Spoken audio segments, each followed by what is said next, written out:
can join.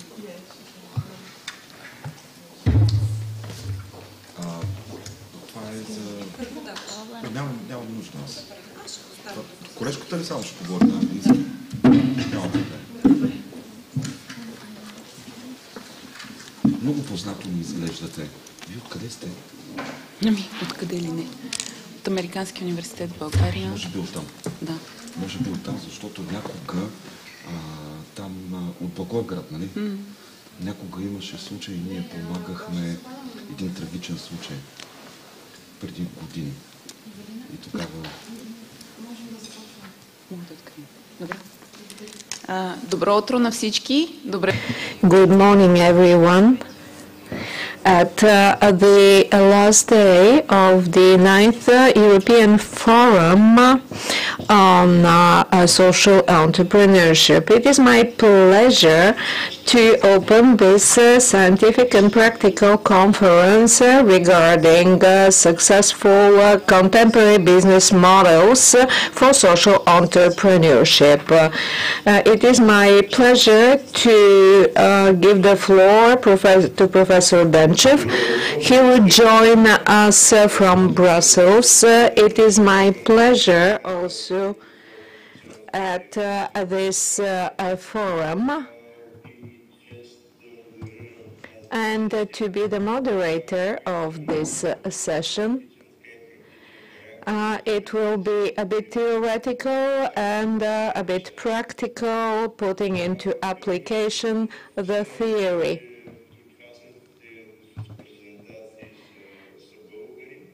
I'm very happy that the majority of participants are Bulgarians. I spoke with Claudia, and she mentioned that she's improving her Bulgarian.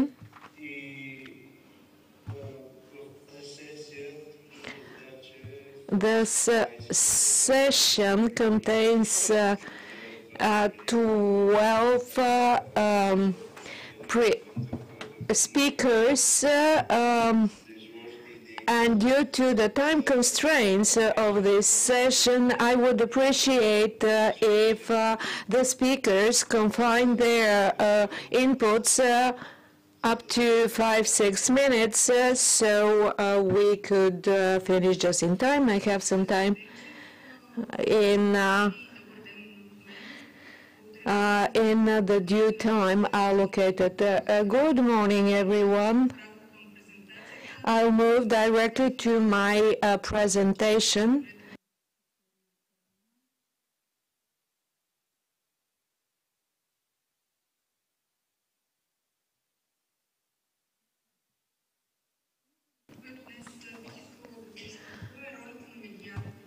The role of mediators in the process of social entrepreneurship.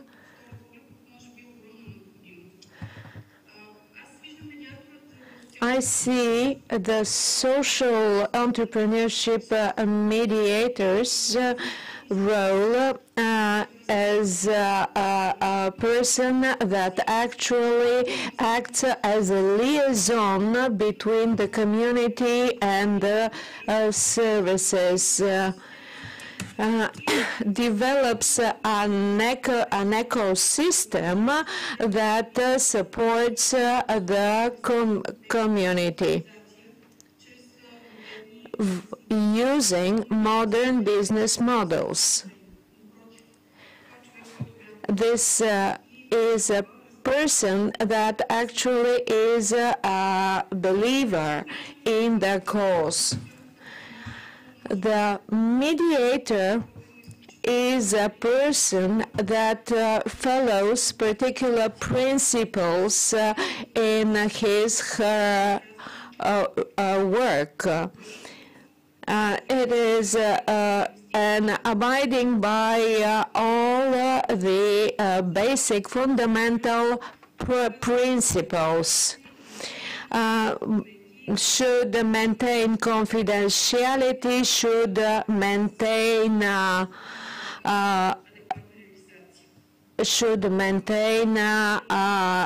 reliability and sustainability principles.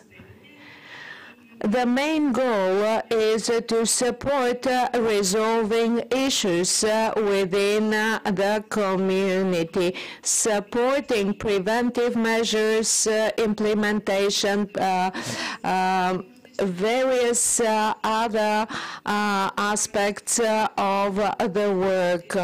But the main function is to be in support of the community.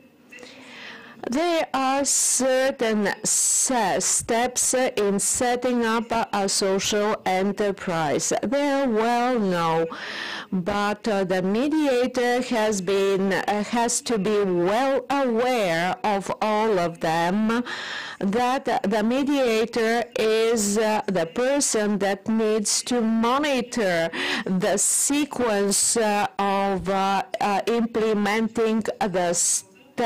The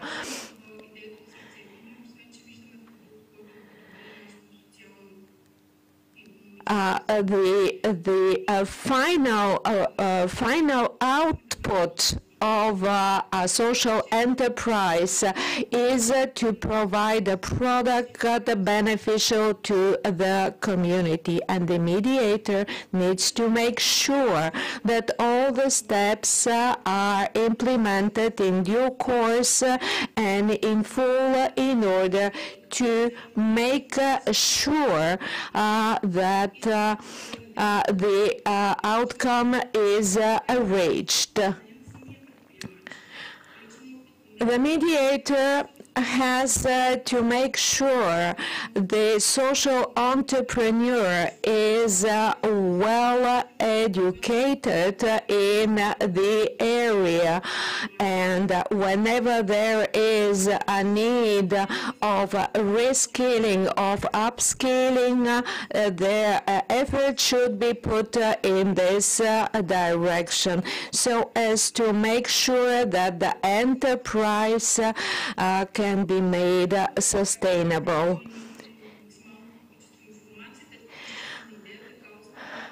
When all the preliminary background information is gathered and the purpose of the enterprise is clearly set, then there are certain questions that need to be answered. Whether this enterprise can resolve certain issues and whether it can meet the needs of the community, the product will meet the needs of the community. The role of the mediator in this case is to make sure the entrepreneur realizes the impact to be achieved via this enterprise. Why is this important? When a service is devised or a product, the impact is very important to be evaluated in order to make sure that the purpose of the enterprise is fulfilled. The mediators need to be well aware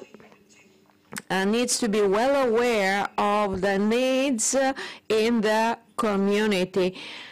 The mediator is a person that actually believes in the cause, knows about the dynamic of the community, the dynamic among the underprivileged, the disadvantaged people. In other words, the mediator needs to make a distinction between the needs of certain groups in the community or another group in order to make sure that the social enterprise is targeting a particular social group. Along with that, the mediator needs support the entrepreneur in its strive towards implementing modern technologies and contemporary business models. When launching a social enterprise, there are certain conditions that need to be met. Segmenting the social network, identifying the skills needed,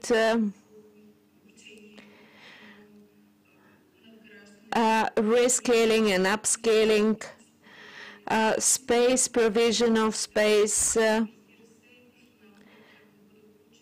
and the staff that needs to be trained in order to meet the needs of the service to be provided or the product to be provided.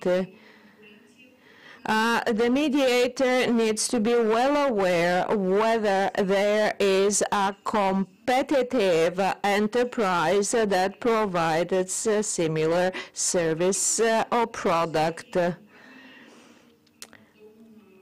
So, in fact, a new social enterprise may be perceived as a startup company, but it is a social company, and the mediator needs to know exactly which particular market segment the enterprise will be filling in. The mediator has also to be well aware of all the red tape involved in launching a social enterprise. The sources of funding.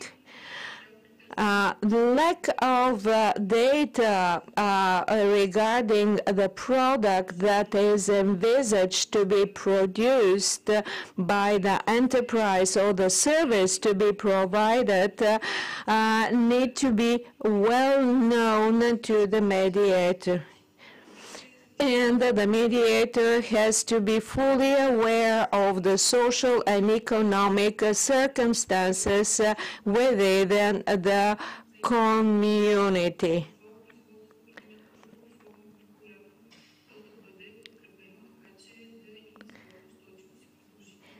And all this is with the purpose of providing sustainability. I'm terribly sorry, but you need to mind the time. Let me give you an example, an enterprise in Lisicite village, where the mediator is doing a fantastic job meeting all the requirements that I just spoken about to provide sustainability. Thank you very much, Professor Denchev, and I'll be happy to listen to all the other speakers. I suggest that we leave the discussion for the end. In the email that I sent you, you have everybody's contacts, and I suggest that we share abstracts or some notes among us so that we can continue this discussion in the future, not as mediators, but as supporters of social entrepreneurs in Bulgaria. I would like to invite the next speaker, PhD student Boris Shturkov.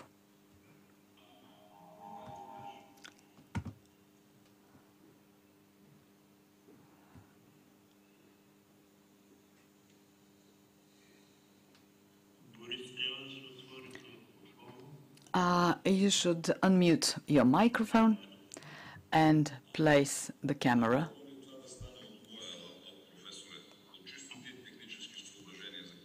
Can I use my laptop? Of course.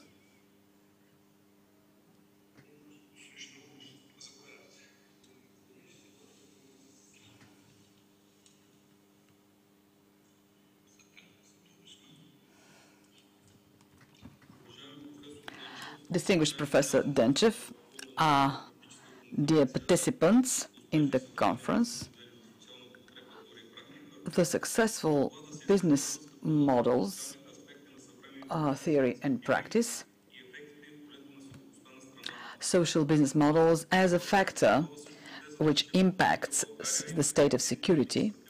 I have based my report on the assumption that Bulgaria lacks capacity in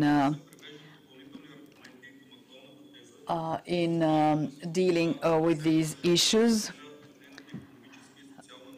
The capacity of a country is based on its initial setting, the non-state players being the leading factor is challenged. Each country has certain manufacturing and intellectual resource, but without the government, it lacks the security to evolve this capacity. The social sector is strongly dependent on the allocation of resources. The social business models may vary with respect to their implementation.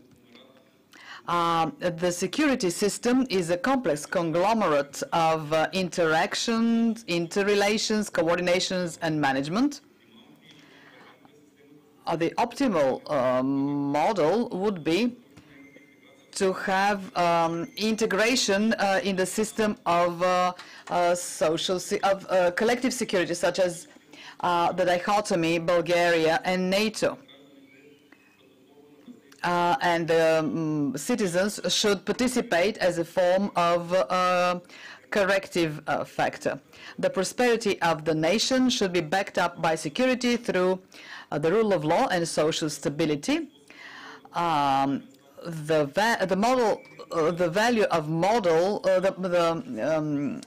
value model of civil society is formed on the basis of the social status. The contemporary analysis of the factors which form security, which shape up security, requires active treatment of the topical questions from the social sphere.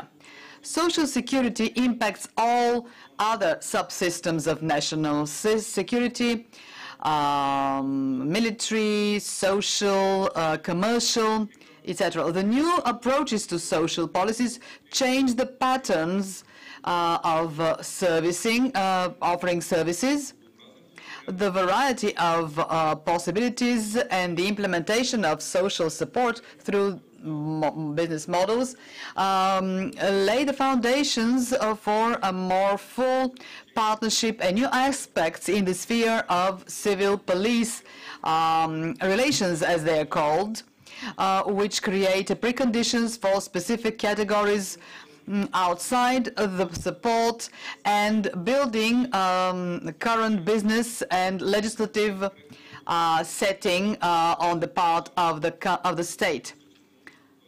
The current paradigms of security will be changed. There is no dilemma, freedom versus security, rights versus security, legality versus security at the expense of the social sector. I will appreciate any comments or criticism that may come my way. Thank you very much for your attention. Thank you. Thank you, Boris.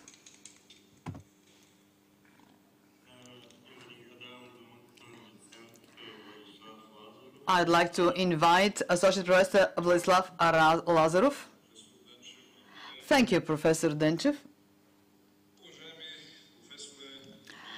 Distinguished Professor Denchev, colleagues, participants in this conference. My topic is effective organization and resource management as a prerequisite for the success of modern business models for social support.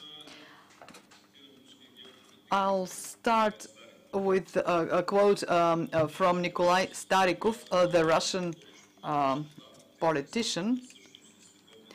So the essence of global policy is the fight for resources and control on them. All the rest are all methods and forms of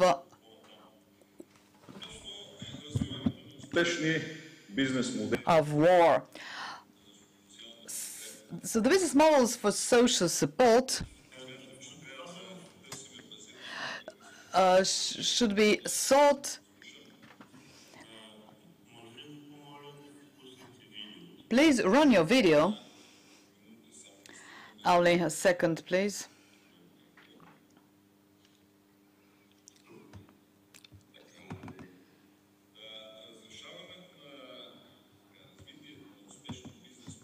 The development of successful business models for social support, I think, is based on an economic basis, which inevitably brings a need for resources. And this is a difficult task of allocation of the scarce resources required for manufacturing in other public sectors. My report defends the thesis that the social sector is strongly dependent on the allocation of strategic resources. The previous two interventions today made me think of several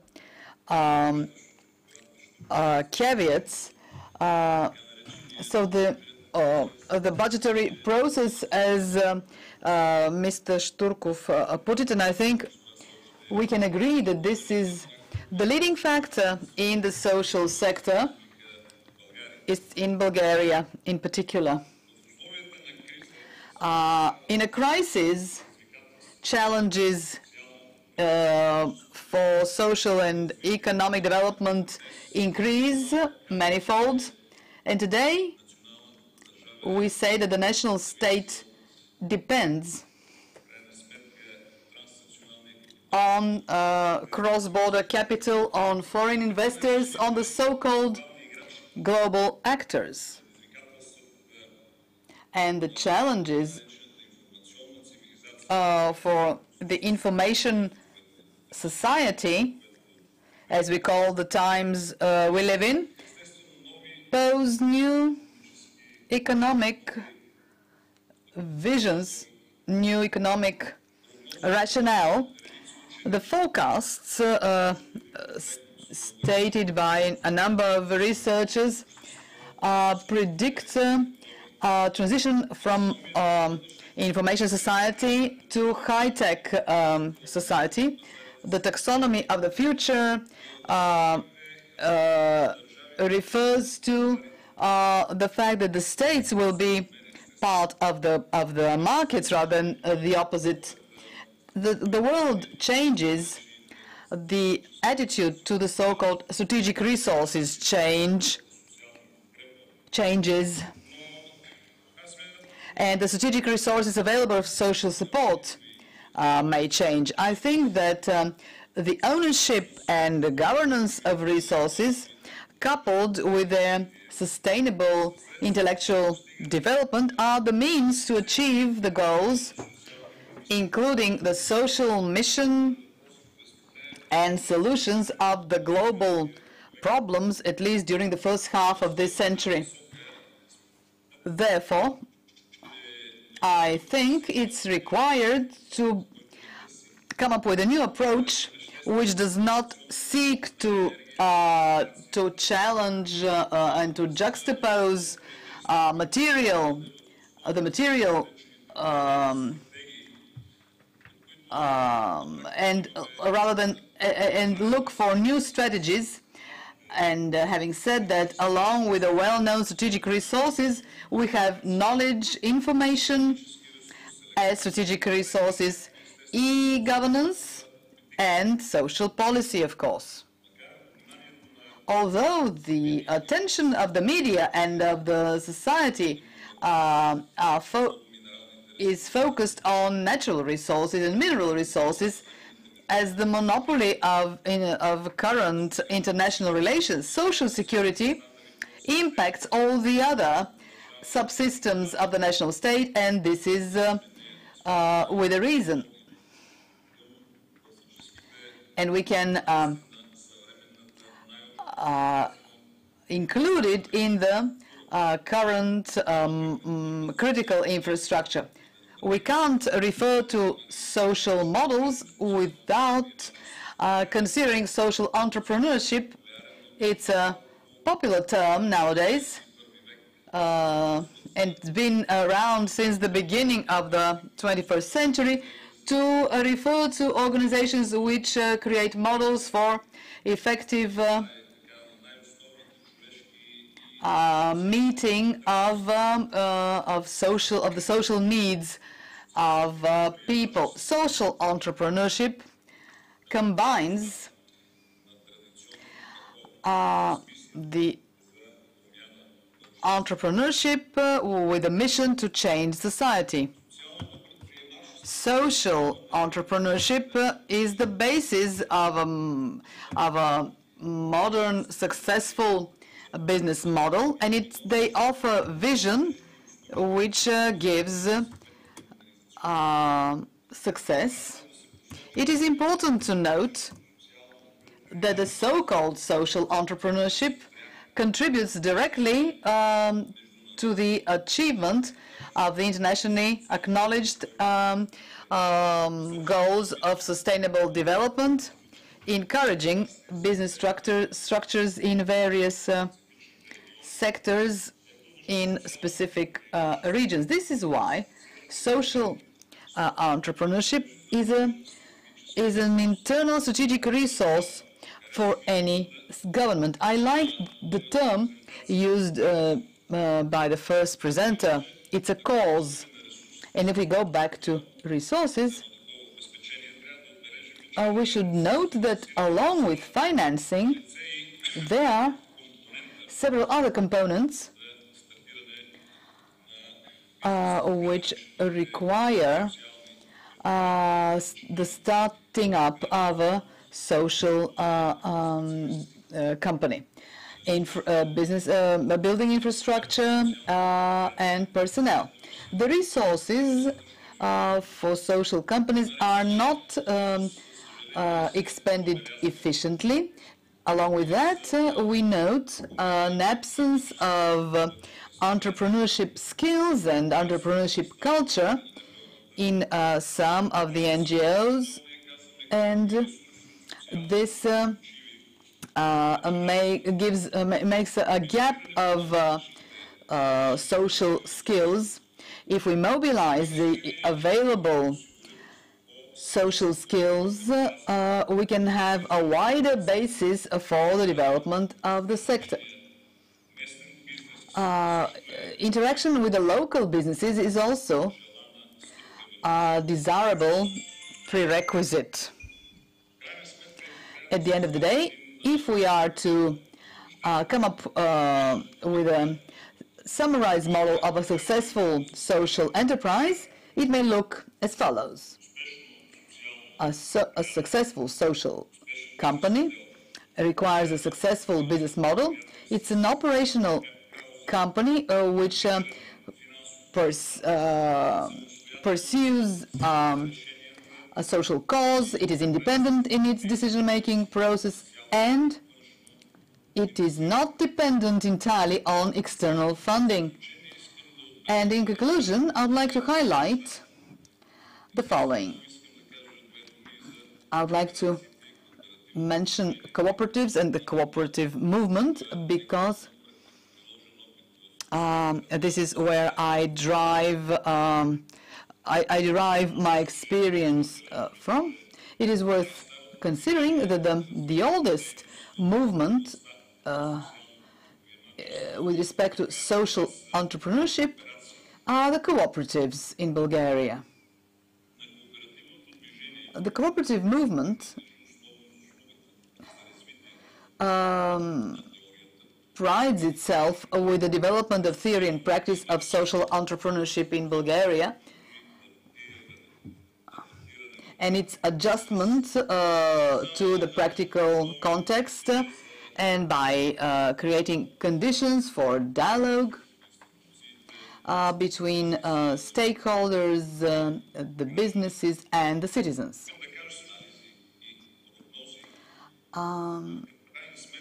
And I think, based on the forecasts, these social enterprises may be impacted by a number of social conflicts or natural disasters, which create shortage of resources. The so-called strategic resources or social models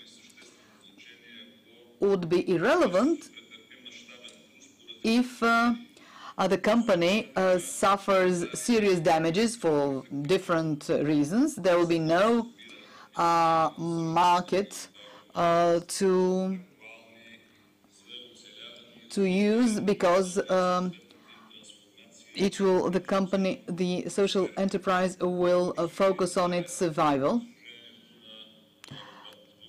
This was my intervention. Thank you. Thank you. Thank you very much, Professor.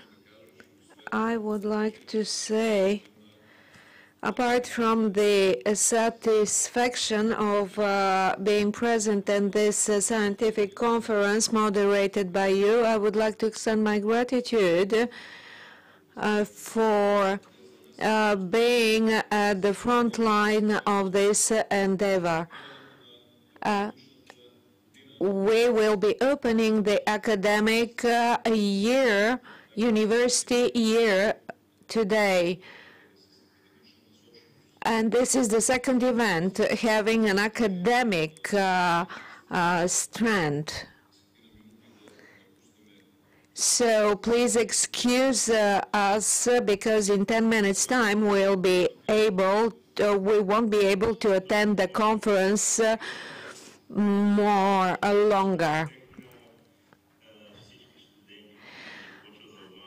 Best of luck and success to all the students. Thank you very much for your kind wishes and for your understanding. Success to your conference. Thank you. And now the next speaker will be Evelina van Mensel, because the scheduled speakers are unable to attend. Thank you very much, Professor Denchu.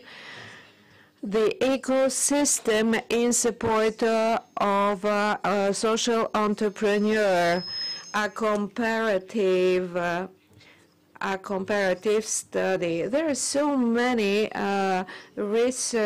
so much research done in the area of social entrepreneurship. What do we understand under the term ecosystem? Who are the actors? What are the mechanisms, the facilities in support? What makes these facilities workable in certain markets and not so much workable in other markets, and in Bulgaria in particular? As a representative of a certain academia, I'm a lecturer with the American University and representing the business as well. So these are the two areas that are very close to my heart. Together with Professor Denchev and our partners from the Free University Brussels, together with the tech zone, free tech zone in the southern central area, and the National Union of Worker and Producer Cooperatives. So the question was, how can we support these ecosystems? And we organized roundtable discussions, and some of the businesses raised the issue, how can we support you when we don't know about your existence? We are unaware of you. And we heard yesterday that there is no sufficient visibility of social enterprises, as we heard today. So at the university level, we can provide training courses, even in schools, promoting the idea, fostering the cause of social entrepreneurship. Then we can identify another need of a social entrepreneur, and this is also business knowledge in business management, because they don't know enough sustainable models. Actually, what does this mean? An opportunity to implement, to sell their produce and to become self-sustainable via selling its produce. This is to a major extent part of my study, a comparative study, a comparison that I make with Belgium, the network, the so-called Belgium impact. There are so many good examples. And Bulgaria Impact that was launched last week, that will aim at setting up a platform to create a network of local entrepreneurs and link them to academic institutions and their peers. The purpose is also to make sure the social entrepreneurs may reach the level of independence. Thank you, Evelina. I have posted the link of Bulgaria Impact. Is not only about cooperation and coordination, but I hope we'll be able to set up a very adequate dynamics and to boost forward the social entrepreneurship in Bulgaria. Let us move on now to the next presentation. Dr. Ivan Karagiozov, whether he's ready to move forward. Good morning. I'll be very brief. You can hear me, right? Please be closer to the mic. Is this better? Yes, please. Thank you. First of all, I want to extend my gratitude to the organizers for having this event. The forum is something that has gained popularity and has gained recognition. I'm very happy that along with it, you organize scientific sessions, which is very beneficial. You need to be even more aggressive. The topic that you have set for this session requires a very profound study together with statistical data. My report, in fact, is also made sound you as an alert to the community, and it is titled Some Particularities of Social Entrepreneurship in Bulgaria. I want to share a very interesting fact. In Bulgaria, we used to have a very successful practices not called social entrepreneurship, but the notion behind them was overlapping with a modern understanding of social entrepreneurship. So in previous times, Bulgaria had very good practices that could be updated and transferred and adapted to the current situation. At the end of the day, there are some issues, questions raised to what extent a social enterprise can be sustainable.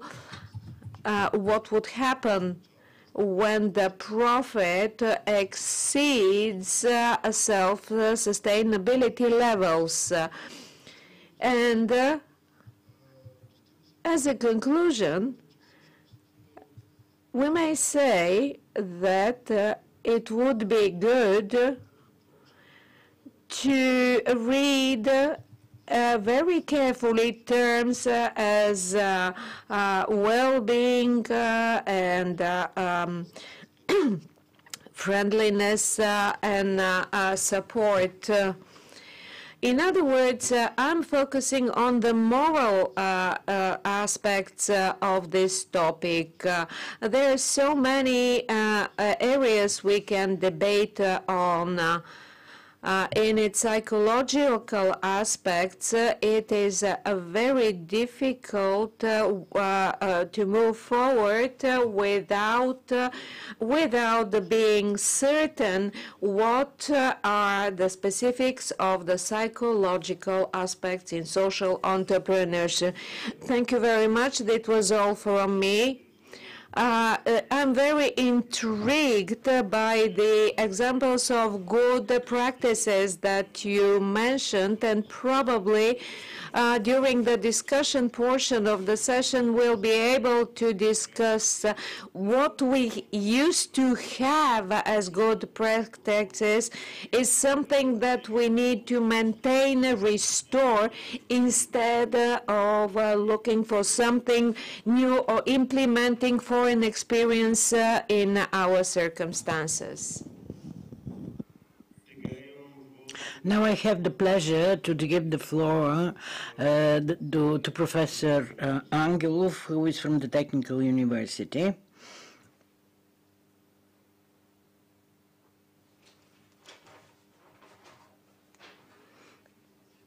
Well, we can go just skip this participant.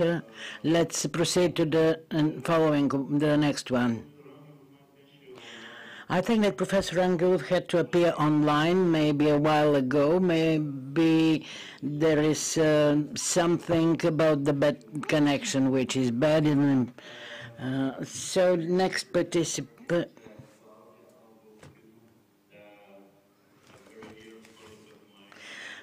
Това е една много любима моя колежка. Клаудия, имаш... Thank you, Nikolai. I did understand my name in Bulgarian. Okay. So I'm supposed to have a presentation, but I will just start, and I want to talk about the universities and their impact in the social entrepreneurs. So as universities, we are mostly focused in research, and sometimes, yeah, this is the core of universities, but by researching social entrepreneurs, we realize that there is way more that we can do for them. With the VUV University, 5 years ago we started, or actually 6, the VUV Chair of Social Entrepreneurship, where actually we don't put research in the center, we put the social entrepreneurs in the center. Because we feel like for doing the research, we need to understand more of them. So we try to involve all the skills that are in the university. We try to involve the staff that has knowledge of all the different areas. We involve the students, also to motivate them to become social entrepreneurs. And we involve the social entrepreneurs, of course. Yes, we try to create solid partnerships. So we also include like governments, organizations that support social entrepreneurs, other universities, incubators, maybe bank funding institutions, because we believe that the integration between all these organizations will help better the social entrepreneurs. And that's why we welcome complementarity. We don't believe that the supportive organization should be in a competition for who is supporting the social entrepreneurs, but actually like, oh, okay, this supporting organization is doing a very good job in this area. And I am very good in, I don't know, business models, and this supporting organization works very good with finance. So we believe there should be a complementarity. And actually, when we work with the social entrepreneurs, we send them to the different organizations. Like, oh, actually, I think this organization will help you better. And we want to connect international, because the supportive organizations may not be in the places where the entrepreneurs need it. So we help them to connect.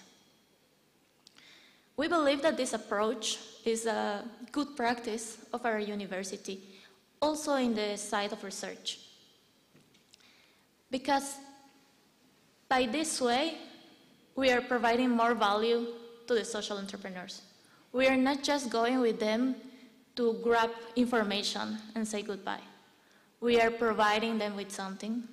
We create relationships with them, so they start providing us more information. It's not like we go with a survey and then we disconnect, or with an interview where they just say us what we want to hear, what will make the interview shorter. We connect with them. We know many of the entrepreneurs. We know their experiences. We know how they interact between them. We know the complaints they have of their own supporting ecosystems. And this, of course, improves our research. In my case, I am researching the base of the pyramid, the most vulnerable entrepreneurs. And if you go to these entrepreneurs, they will normally not share information with you because they don't trust you. It's like these strange people coming from the city. Like, why should I give him information? Why should I tell him how much I'm selling? But through the chair and through the support, through the projects, they start seeing what we do. That we are not there only to grab information, but we actually want to support them. We want to provide them visibility. We want to connect them with markets. And in this way, they are more open to share with us and benefit our research and benefits them in their development. So we're taking this to a new level now. We started like this with a platform in Brussels, and this is something that we are still doing, but we are now going way more international with Elanet.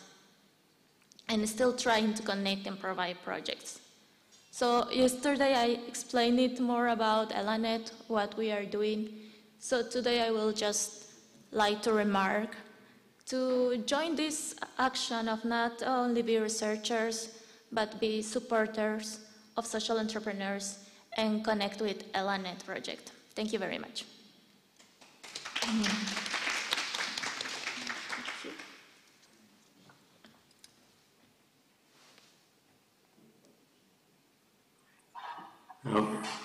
Thank you, Claudia, for the nice presentation.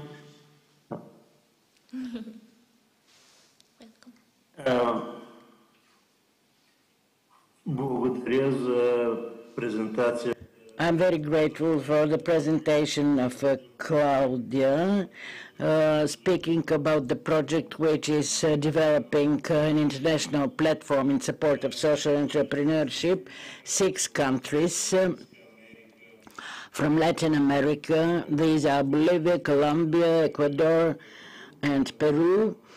From Europe, Belgium, Bulgaria, Italy, and Austria. Well, actually, they're 8 in number. They're coordinated by us from Brussels, and we aim at bringing together social entrepreneurs and supporting organizations, any libraries and any aids which could be of help and use for them, and to see how this ecosystem is able to function in a quicker way, in a sustainable way with regard of the information which we are looking for.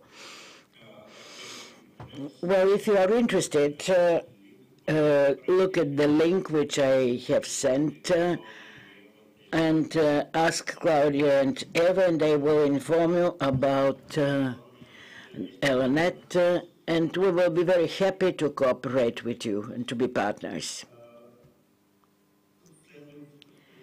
Next presentation will be delivered by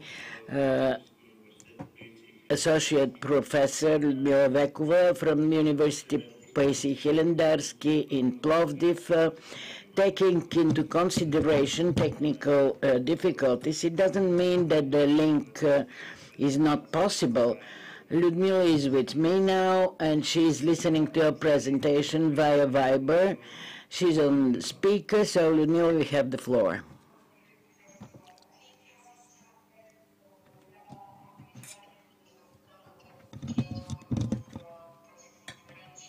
Well, thank you very much for being invited to this conference. What I would like to say that I'm very satisfied with this forum dealing with the issues of social entrepreneurship.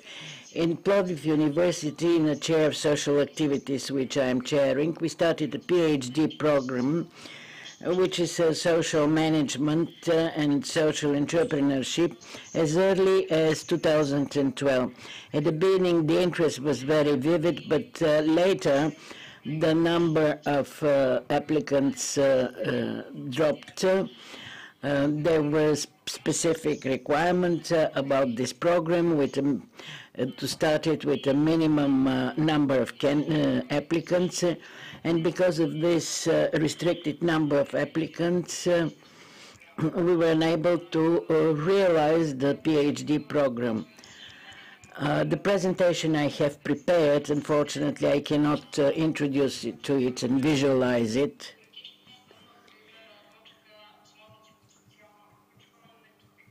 Well, there is a theoretical part which is about the social integration and the inclusion of vulnerable groups.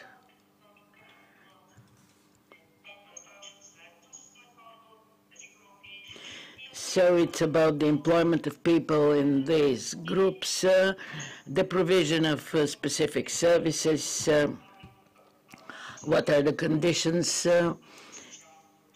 and in particular social platforms. I have placed emphasis on something which is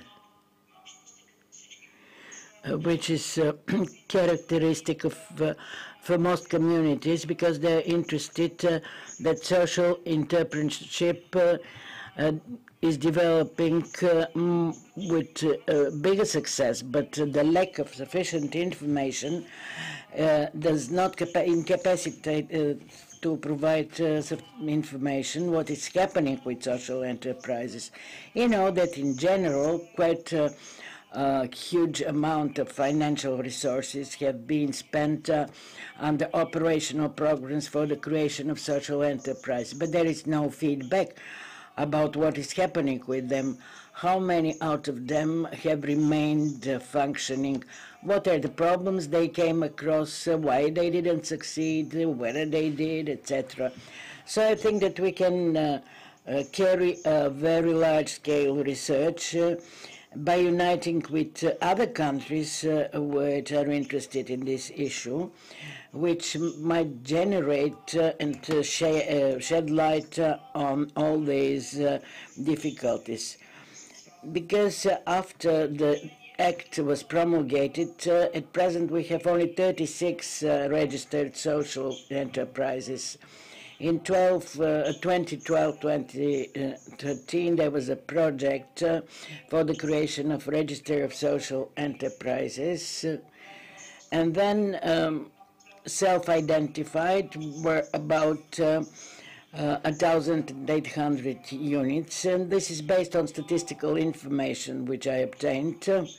But the mere fact that so many out of them got registered, it means that there is some weak aspect of the Act, because the perspective existing, the social entrepreneurs, the academia, the worker-producer cooperatives are the leading in this sphere, but we always come to the Act and to the legislation, regardless of whether we have good intention with regard to good practices, which is something you can do a lot about, and contribute in what direction to change the legislation, to make the legislatory framework operating.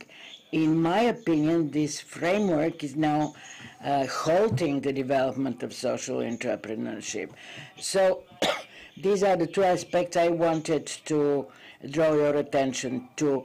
I reckon that we will get united, and the platform you described is a very good step in this respect, and we will gladly popularize it. Well, students are the good example. They have the potential, they have the capacity, and it not only for them, but in general, this will be very useful, because if people see that the model is functioning, this will create great opportunities. What is important is to promote the opportunities provided by social entrepreneurship among employers, which are the potential organizers of social enterprises, because social enterprises so far are the priority of NGOs, the non-profit organizations. So these are the highlights I wanted to draw your attention to, and to rely on feedback and your opinion on this matter. So this is very briefly. Unfortunately, I cannot make a presentation. So in the presentation and the paper I presented, these things are explained more in detail with the positive and negative aspects the development of social entrepreneurship is facing.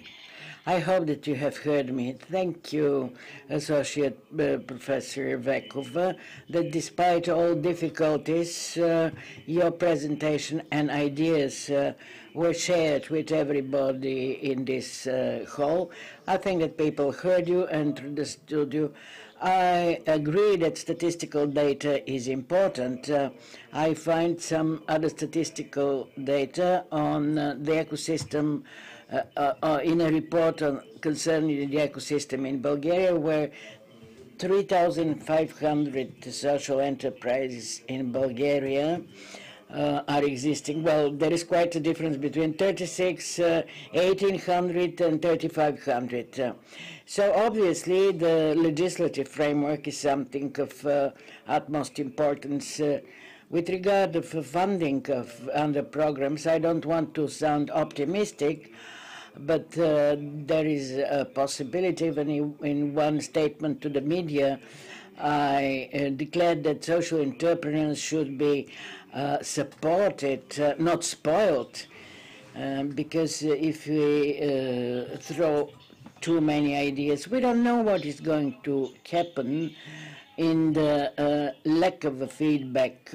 We quote different data, and we have not reached something which is actually happening, which is worrying me. We work in an information blackout. Maybe we are the people who are not committed to so much. In the ministry, there is a center for social entrepreneurship. It will be interesting to hear what this center is undertaking, what they are doing. We, like independent researchers, do not have too much access to information. Yeah, I completely share. Thank you very much and congratulations.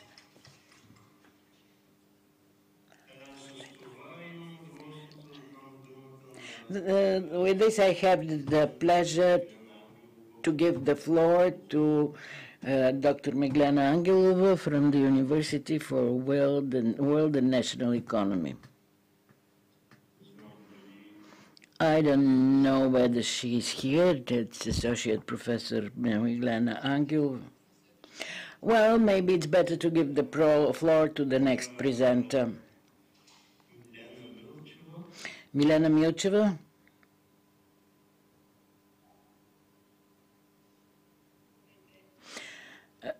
Good morning, everybody. Thank you very much for the invitation.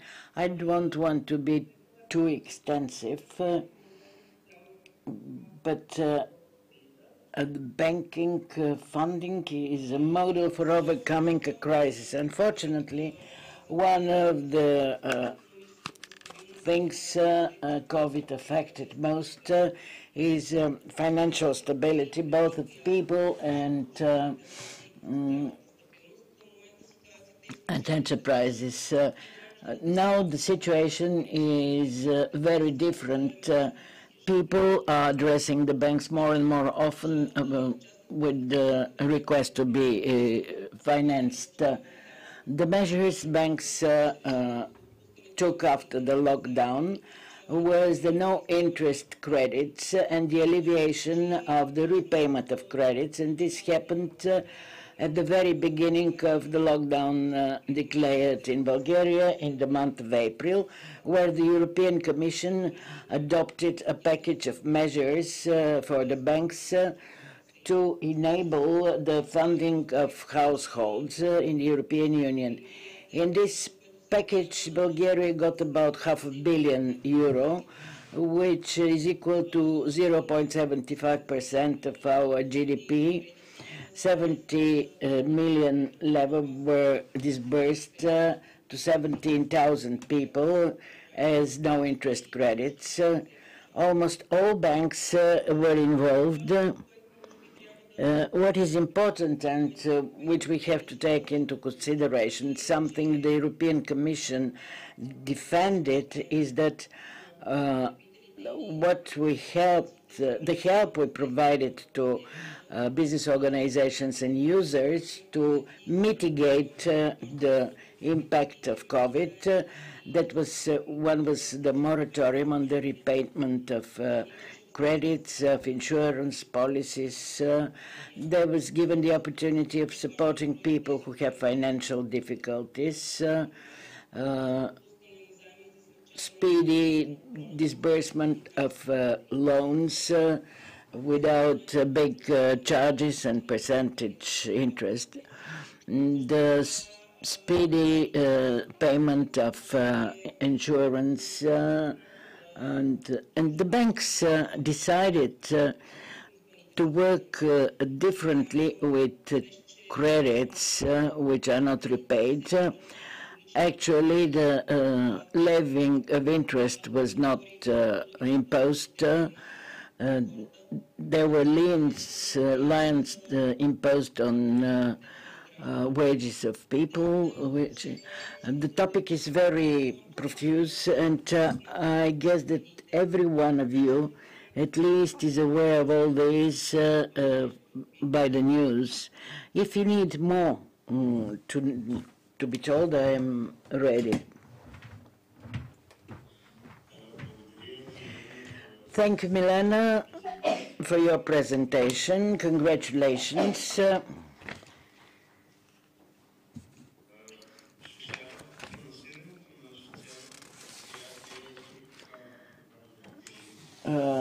Funding of social enterprises is something very important, not only in Bulgaria and not only in COVID conditions. Your vision on this topic will be very interesting.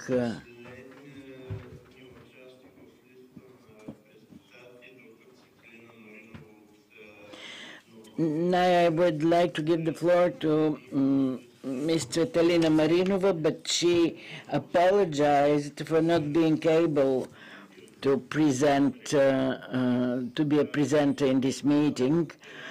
And with this, I'm very happy that within the allocated time, we succeeded to have 8 presentations, and we were left with time for discussions. I did not introduce myself beforehand, so as to give all the others time. I'm a Bulgarian, I'm from the town of Plovdiv. I'm sorry that I cannot attend the forum physically, but I have other commitments. The presentation of Claudia is excellently presented our work group in Bulgaria, and we as well are doing our best to help social entrepreneurs not only with scientific research but with practical things. We create ecosystems in various countries, in Belgium, in Bulgaria, in Bolivia. There is an idea about Congo to start soon.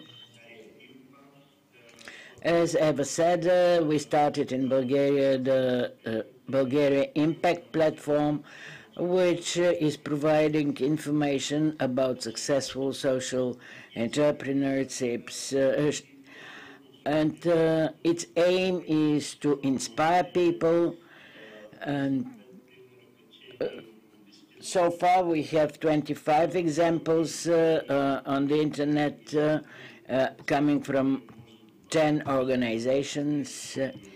If you have any ideas and you think that we can add some additional information and to add additional players, please do signal, because this will speed up the good relationship between the social entrepreneurs and as well the supporting organizations. So with this, I would like to open a discussion on which are the good examples existing in Bulgaria, what proved to be good, what could be a good example, which are the functioning organizations, which are the most pressing problems of social entrepreneurs.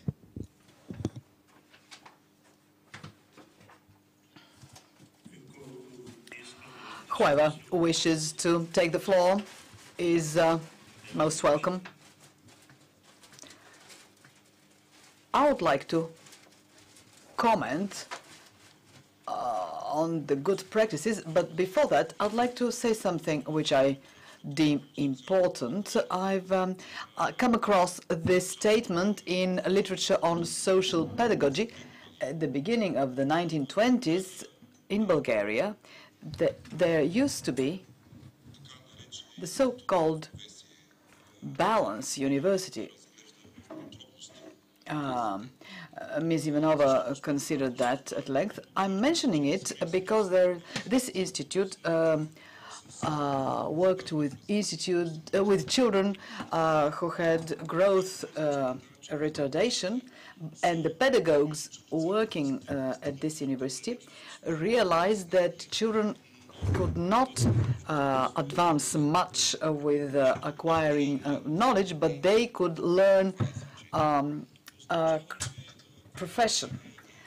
It means that there used to be this thesis in Bulgaria which overlaps with social entrepreneurship in Bulgaria back then. At this time, in Western Europe, it was popular to have social work.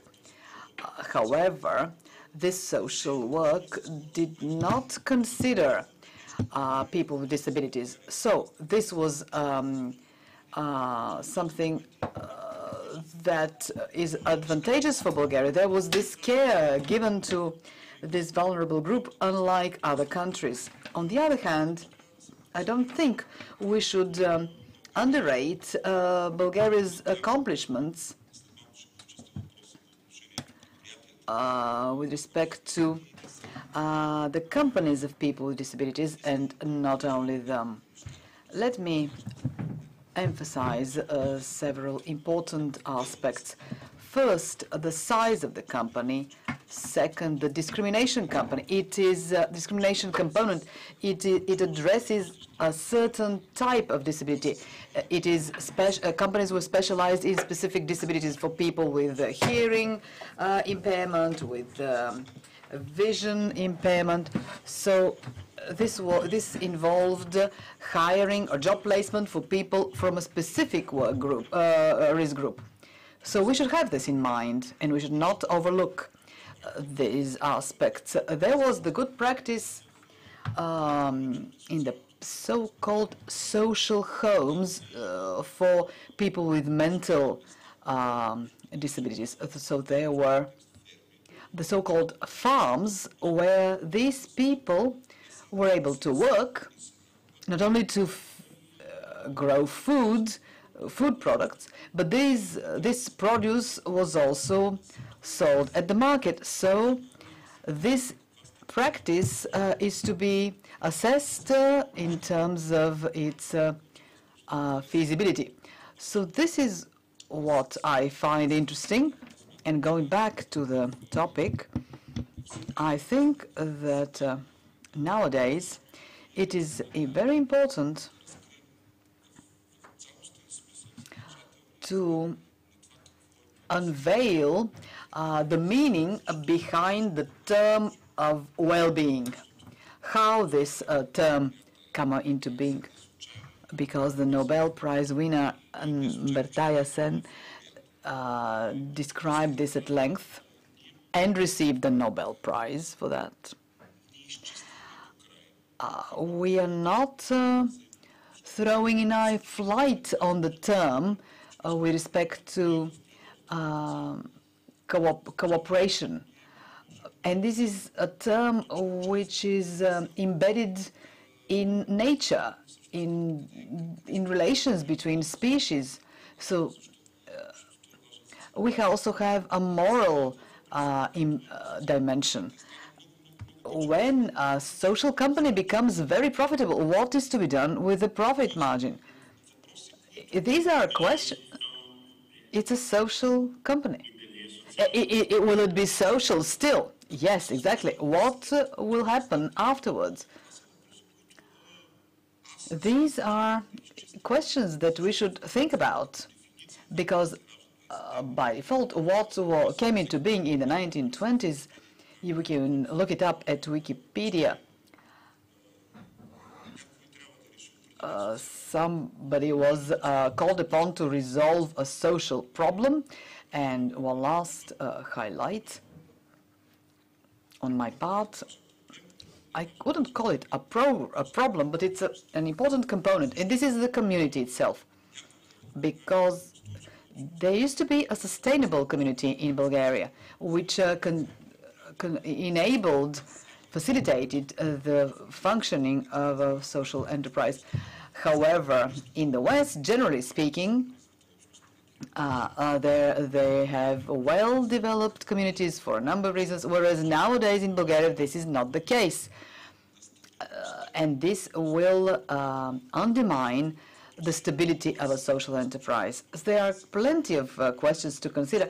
I liked the conclusion that there is a lack of current data on social entrepreneurship. This is why I like this forum so much, because through such discussions from different viewpoints, we can see the future. And we should not cast away the past, what existed in the past. I think we should build on it, we should upgrade on it. I completely agree. And let me say, terms are evading me in Bulgarian, but as far as social entrepreneurship is concerned, there is also money laundering or shady actions, or black envelopes with brown envelopes with corruption money. So this is not a social entrepreneurship as such. Absorption of European funds or national funds under the pretense that this is social entrepreneurship, and we should see through these activities, and we should be vigilant that such practices continue to exist, even in the social sector.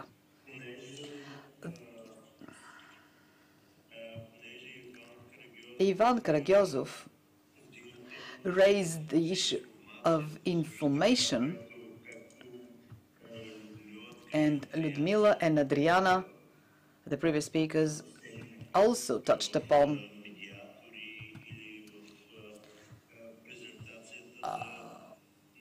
in the the statistic was missing. What are your views on that? I'm afraid the sound is very bad. As I said, the information gap is twofold. On the one hand, we should consider what the effect of expanding funding is. What is the impact of these funds? Because there were people with good ideas, with good ventures. However, something stopped them. Usually, this is the lack of funds. But not only that.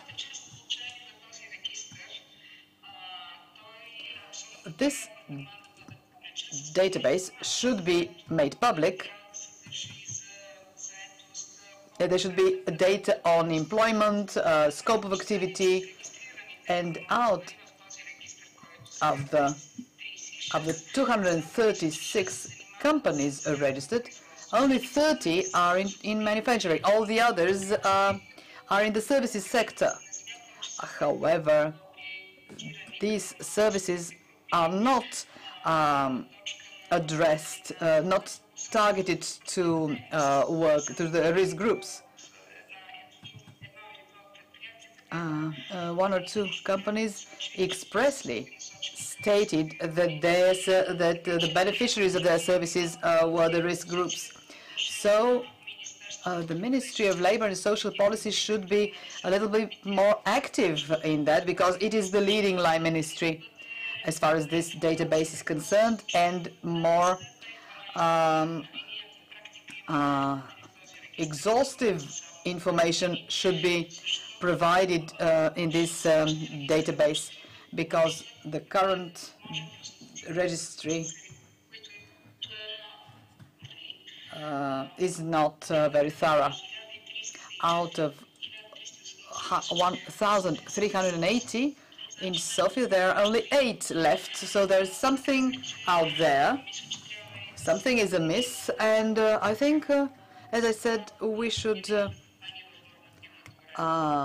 agree on the need for legislative amendments, and to consider if the law itself promotes the development of social entrepreneurship. My view is that there are needs for amendment to the legislation, and as the previous speaker said, with respect to the historic background, these residence-based institutions in the past, we should consider that social enterprises are a good option for the people who reside in these residence-based facilities. So this is a major contradiction, and we should try to find a solution for it. I think that a thorough assessment is well needed with the involvement of the academia, because we are somewhat isolated from the process. The primary and secondary legislation should give us room for intervention, because I think we can come up with good ideas. Thank you. And a brief comment on my part. A lot of European and domestic projects provide support for the well-working social enterprises, and despite the good intentions of a social company may have, not all are feasible. And as for the shortage of data, the ecosystem in Bulgaria is fragmented, and there are a lot of players and organizations that lend support to social entrepreneurship, but they are dispersed, they are not interrelated, they tend to keep the data for themselves. So this is why we initiated the initiative Bulgaria's Impact, in order to have interaction. According to the Ministry of Labour and Social Policy, the registry works well, they have communicate well, and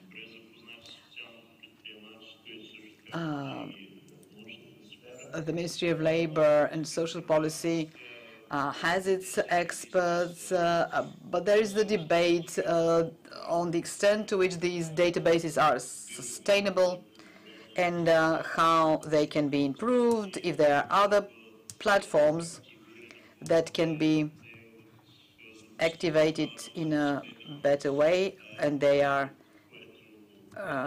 very important. Because our goal, shared by all, is to have better social entrepreneurship in Bulgaria. And as for us, researchers, because I think, I don't know if Adriana is a consultant or she's into research, but all the rest have an academic background. So what can the academia do in order to support social entrepreneurship? I liked Adriana's idea about the mediation capacity that we may develop. If you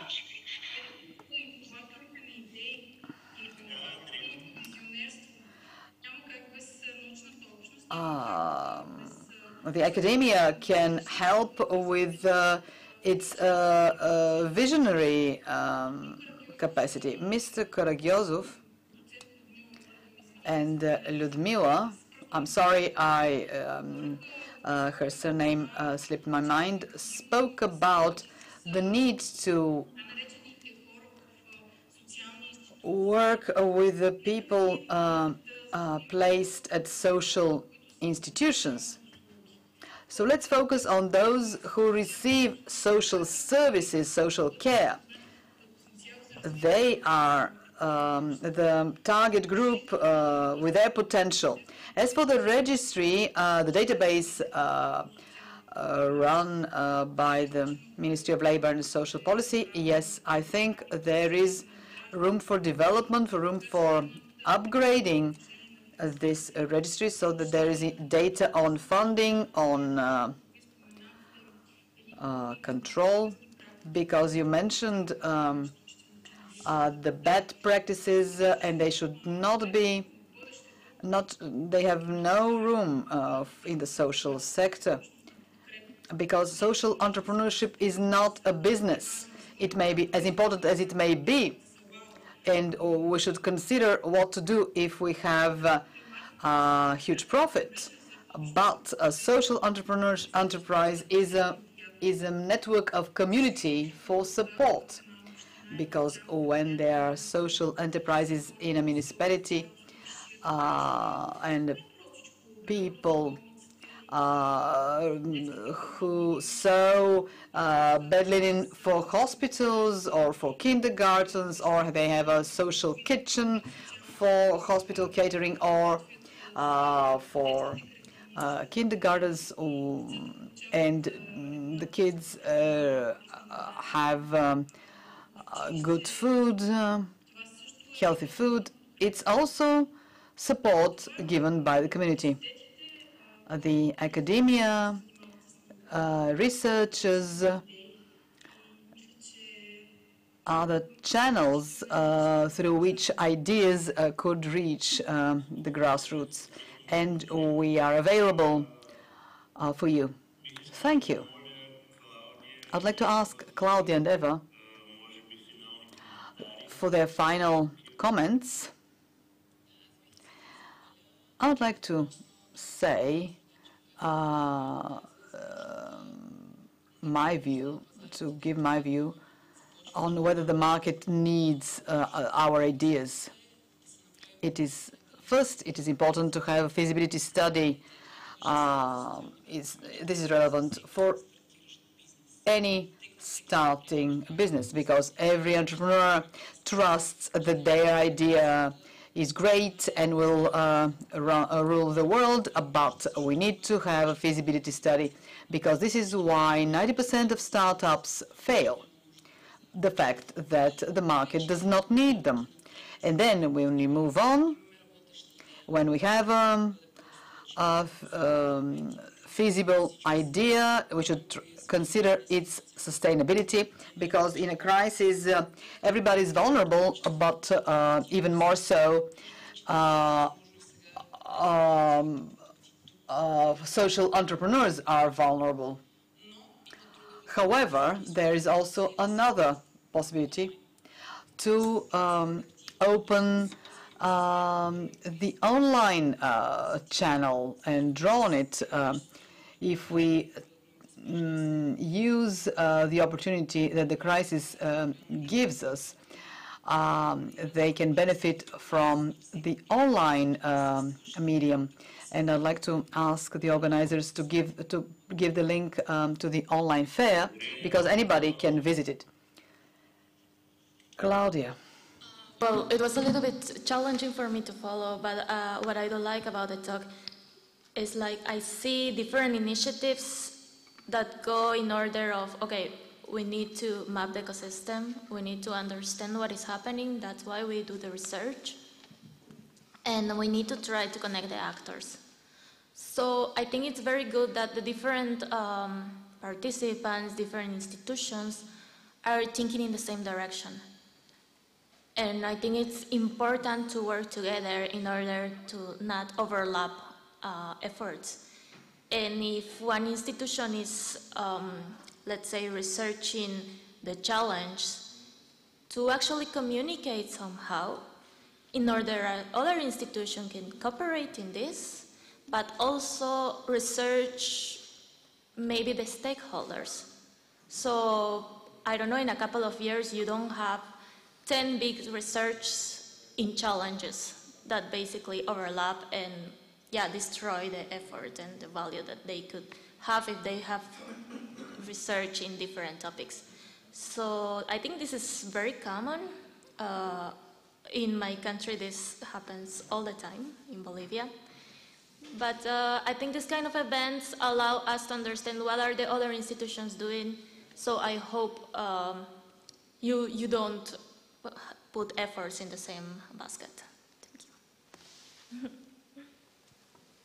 Уважаеми професор Денчев, Майя Михайлова съм от организационния екип. From the team, we have a question from the National Council of Worker and Producer Cooperatives. First of all, thank you very much and congratulations for the fantastic moderation. Do you have information about workable business models, theoretical one, that are not put into practice? Yes, my answer is yes. I do have such models.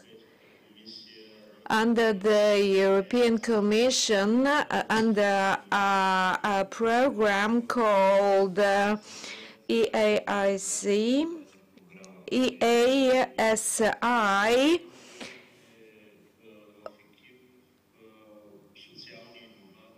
we gathered social innovations that are based on European projects.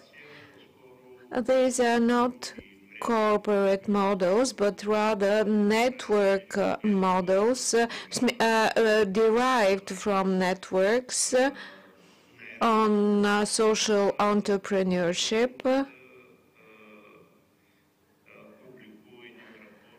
And our group published a report containing 100 innovations that I could share with you. Actually, you can access it because it's publicly available online. It's been disseminated by the European Commission. So yes, there are such models.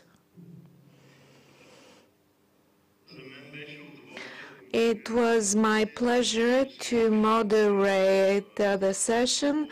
I have never moderated such a large session, but I believe the discussion was fruitful, and I'm very happy that we were able to use all possible IT means to hold this session. I hope we will continue, keep in touch, and we will make certain social entrepreneurship finds its place in Bulgaria. Thank you very much.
Здравейте, чуваме ли се? Hello, can we do we have a good connection? Hello, hello. And we are ready to open the session, Social Entrepreneurship in Europe, Networking. The moderator will be Ms. Dilyana Slavova, advisor on foreign policy to the President of Republic of Bulgaria. I'm very happy to be moderating this session. In the course of the conference, we understood that networking is of crucial importance and sharing experience, especially when we speak about successful social enterprises allowing us to provide for sustainability. Denica Gabrovska from the Social Tea Room Association Idea Varna, Antonella Ilieva, Chernomorka Burgas, and we have also 3 video messages that we will show on video. Miss Ilieva in the hall and Miss Ivanova who will be online. I'll give the floor to Denica Gabrovska to present to us the IDEA Association, the Social Tea Room. Several years ago, this social tea room was largely covered by the media, so we want to know more information about it now. Once again, I have the pleasure to be among you and to share with you the activity of the social tea room. Can I have the presentation, please? We are a team that we believe that everyone deserves independence and security. Young people that grow up in social institutions actually are deprived of proper education apart from being parentless children. And they fall into isolation. In order to support our target group, we set up this social tea room. The actual tea room is situated in the center of Varna in a beautiful 3-story building, declared a cultural heritage. Our approach is an in-depth and comprehensive education of children in order to fill in the gaps that existed in their social attitudes and education. They attend courses, various courses. We offer a bistro with numerous types of teas and food as well. We work in the area of literature, in the area of very other scientific fields. We organized external events and we offer catering as well. Starting last year, the China expanded. Let me share our view to set up such a similar social tea room in Plovdiv. What we want to have is a suitable location, a building, and we will be looking for a proper partnership and the support of companies as well as professionals, experts that will help us set up courses in driving and also in hairdressing, sewing, etc. We expect to have financial support to organize travels, excursions for the youth.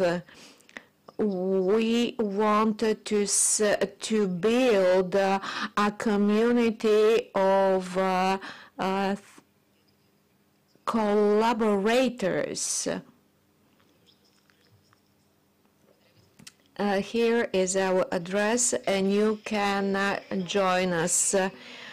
Thank you very much. This is a sustainable model that has been proven over the years and allows integration of young people from such institutions. Let's now look at the first video material, dear colleagues.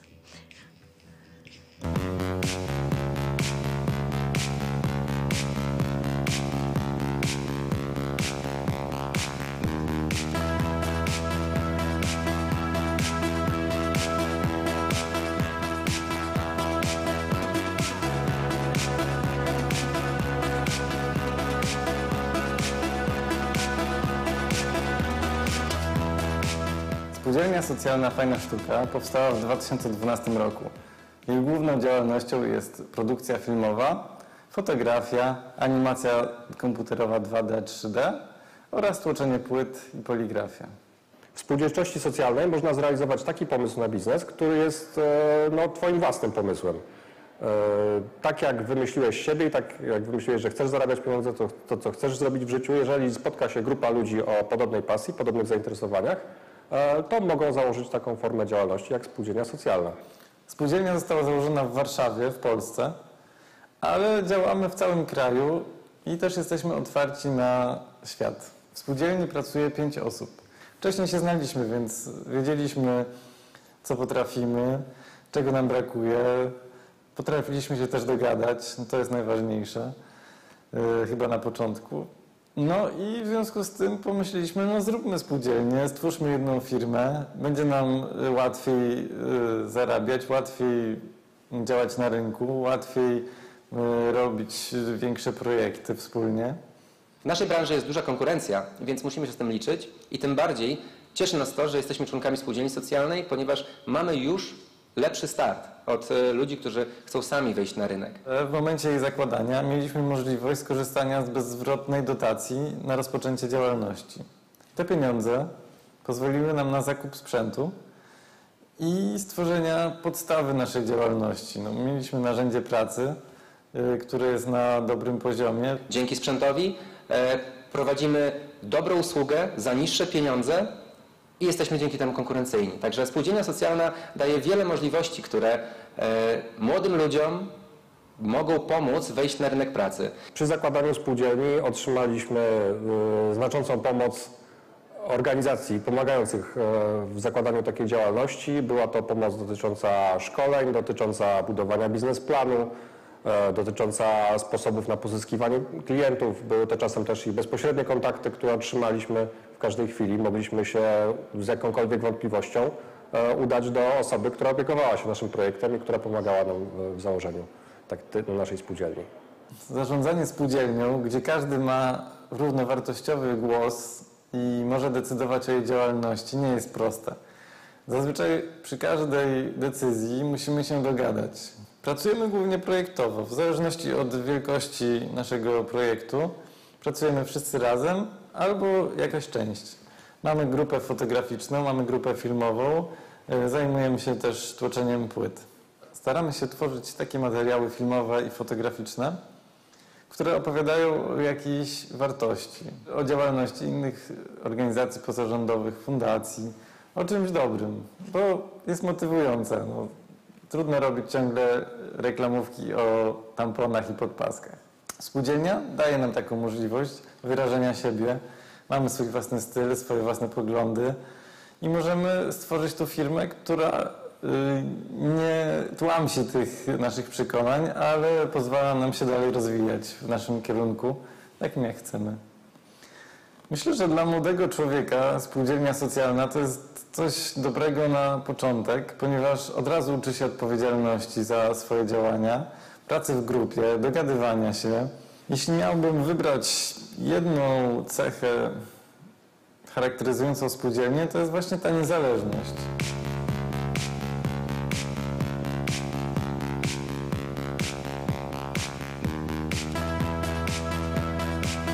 O tym, że możemy decydować o naszej firmie, tego nikt nam nie odbierze. To jest coś takiego najważniejszego chyba w tej działalności. Tak myślę, po tych kilku latach współpracy był to pomysł, który można już nazwać sukcesem.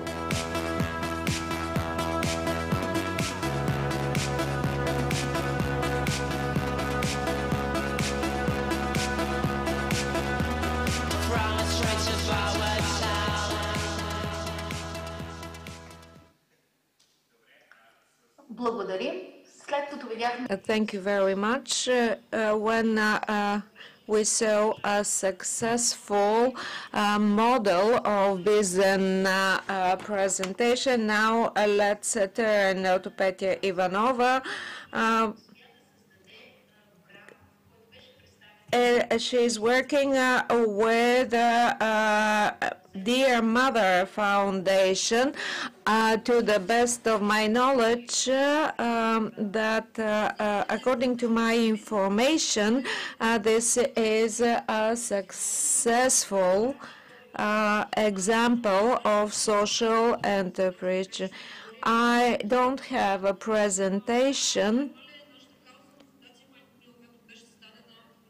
Our foundation was set up 6 months after the project under the same name was completed in support of women with children with disabilities.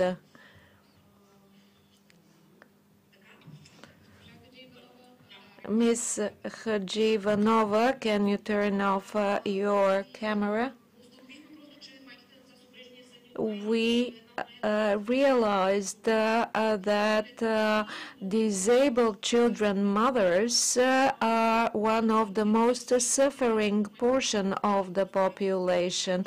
They usually need to leave work in order to take care of their children. So in our communication and discussion with them, we came to understand what are their needs. Our foundation actually is set up so as to sell the products that such mothers are producing, usually handicraft products. We have 2 annual campaigns in March and Christmas time. We have close to 70 mothers as our members, but it's open membership. The nature of our membership, in fact, is such that it's season-related. In summer, usually they are not engaged, while in spring and Christmas time they are overworked. We had a shop. We participate in fairs as well. I believe that we will be able to proceed in the same manner in the coming year. But we have an online shop that can provide deliveries, home deliveries. We have a location provided to us by Sofia City Municipality. We did some repair and refurbishing work there. We have a storage room and administrative office, enough space for the mothers and the children together. We are on the verge of starting our most difficult campaign. We work with a very small administrative team. Sometimes we have very large orders, so we cover the entire scope of work from the creative portion to the delivery of parcels portion. I'm extremely happy that we're succeeding in setting up this social enterprise, and the impact of this enterprise is very substantial, and I believe we serve as a very good example of a successful enterprise. We trade with the produce of the mothers, but we achieve in parallel a social impact. We are entering a very active phase in our operations. In fact, the Christmas season with us starts in September. We do planning, we execute orders, but you can look us up in the internet in ours. So I suggest just look us up in our website to get all the information that you might need. I hope we'll be able to set up some open events or in museums. I don't want to announce it in advance because it depends very much on the restrictions associated with the pandemic. Thank you very much. This was a working model indeed. And you have developed a successful brand, and it's good for it to be made sustainable and be well received not only among mothers. I hope the stakeholders will help you on that. And now let's switch over to our second video related to young people and the values of the cooperative movement.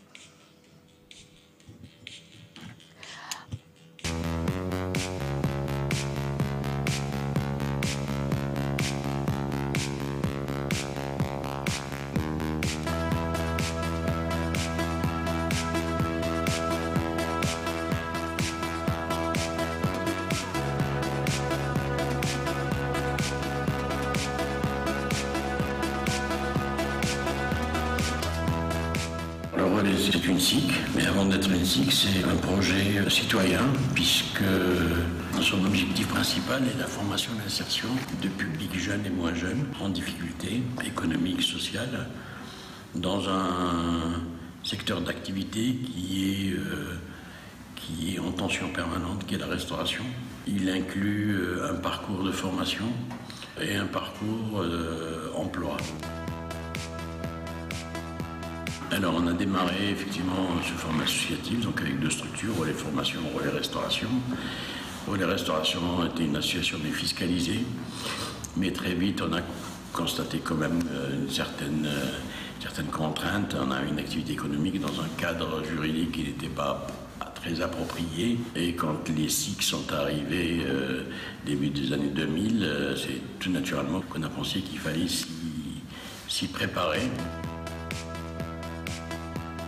Aujourd'hui, il y a 140, un peu plus de 140 sociétaires dans 2 collectivités territoriales. Il y a les usagers, bien sûr, les habitants de la ville ou de plus loin, les salariés du relais, bien sûr, les fondateurs, c'est-à-dire les militants qui ont soutenu le projet dès le départ, notamment au sein du conseil d'administration et qui l'ont accompagné, et puis des partenaires, des personnes morales. Plusieurs espaces de gouvernance, en tout cas de réflexion. Il y a ce qui est prévu dans les statuts, c'est-à-dire le conseil d'administration qui est composé de tous les collèges et salariés, sociétaires, personnes morales. Mais au-delà du conseil d'administration, on a mis en place depuis maintenant 1 an et demi des commissions. Et donc des commissions, il y en a 5 ou 6. Chaque commission travaille, réfléchit, fait des propositions au conseil d'administration qui les valide ou pas.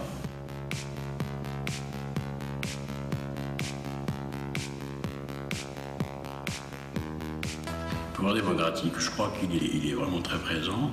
Les commissions, le conseil d'administration, mais aussi des réunions d'équipe sont des lieux d'échange et auxquels participent aussi les salariés. Voilà, c'est un petit peu, c'est un ensemble, c'est une marche. Il n'y a pas un staff de direction qui décide et qui fait redescendre ces décisions. Les décisions sont discutées, réfléchies en amont et on essaye de synthétiser les options pour les valider, notamment au conseil d'administration, mais aussi de façon générale quand il y a des séminaires ou quand il y a l'assemblée générale.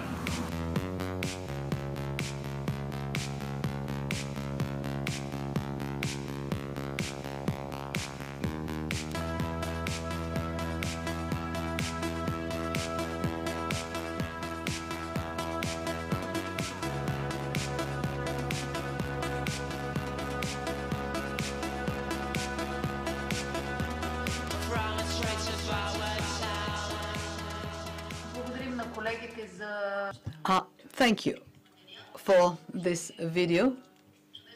Again, we can see the 7 principles of cooperative movement at play with Parisian example. Ms. Ilieva from Burgas, Chernomorka cooperative. As I said, I work in a company, in an enterprise with 71 years of history. We've had people coming from orphanages, and from the very beginning, we've tried to teach them to work, and we have done our best to include them in our community. We try to be as helpful as possible, both emotionally and professionally. We also try to help families, the families of our members of staff. We offer trainings when the National Association of Worker Cooperatives organize training. We try to enhance the qualification of our staff members. When we purchase new equipment, we always offer training for our staff. I think we've done a good job in making a close-knit community, regardless of the huge age difference that our personnel has. We have very vivid community life. We celebrate holidays, birthdays, and when we need to do extra hours, we are always everybody's willing to join in. We are very supportive.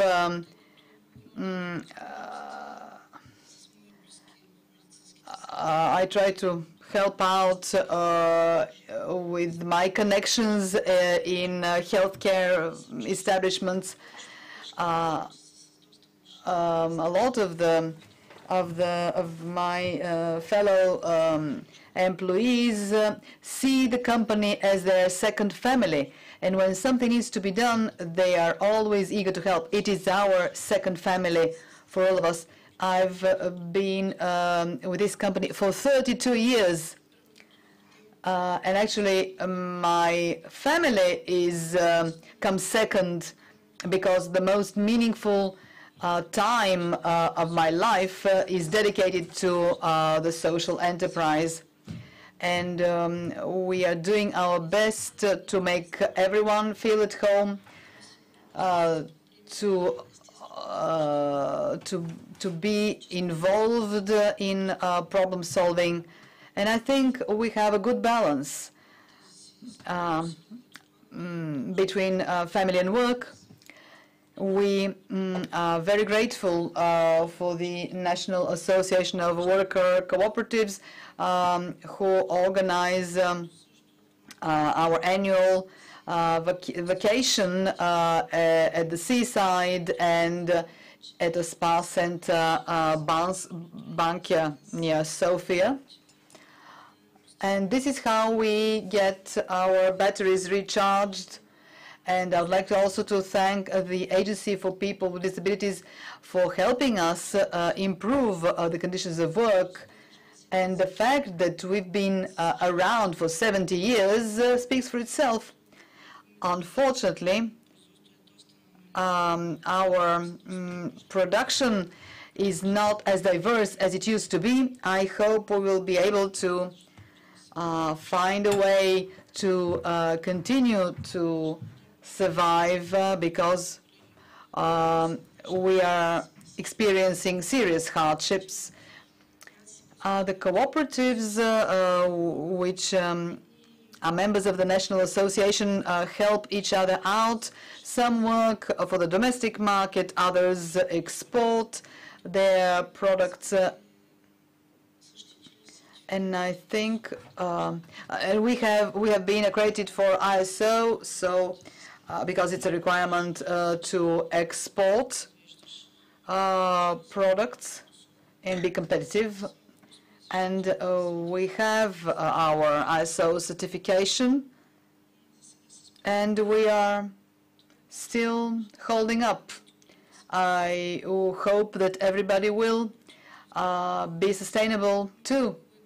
There are great proposals for the tea house in Varna, and when we've been on tours in other countries, we've seen brilliant ideas which may be feasible in Bulgaria, but we are somewhat bureaucratic, processes are cumbersome, but nevertheless, we are doing well. When the pandemic started, we were one of the few companies which was assigned to start manufacturing face masks and personal protective equipment. We even had exports abroad. We'll hope that we'll continue with our good relations.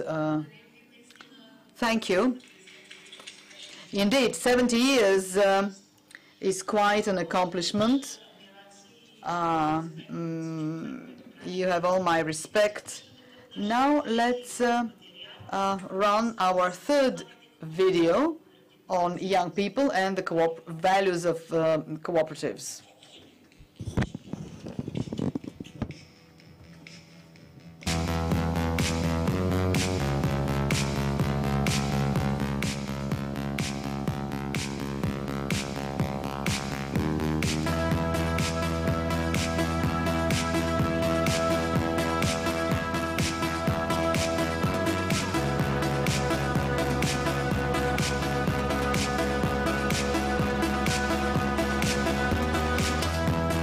ERSE nasce dalle storie personali e professionali di un gruppo di giovani tecnici ambientali.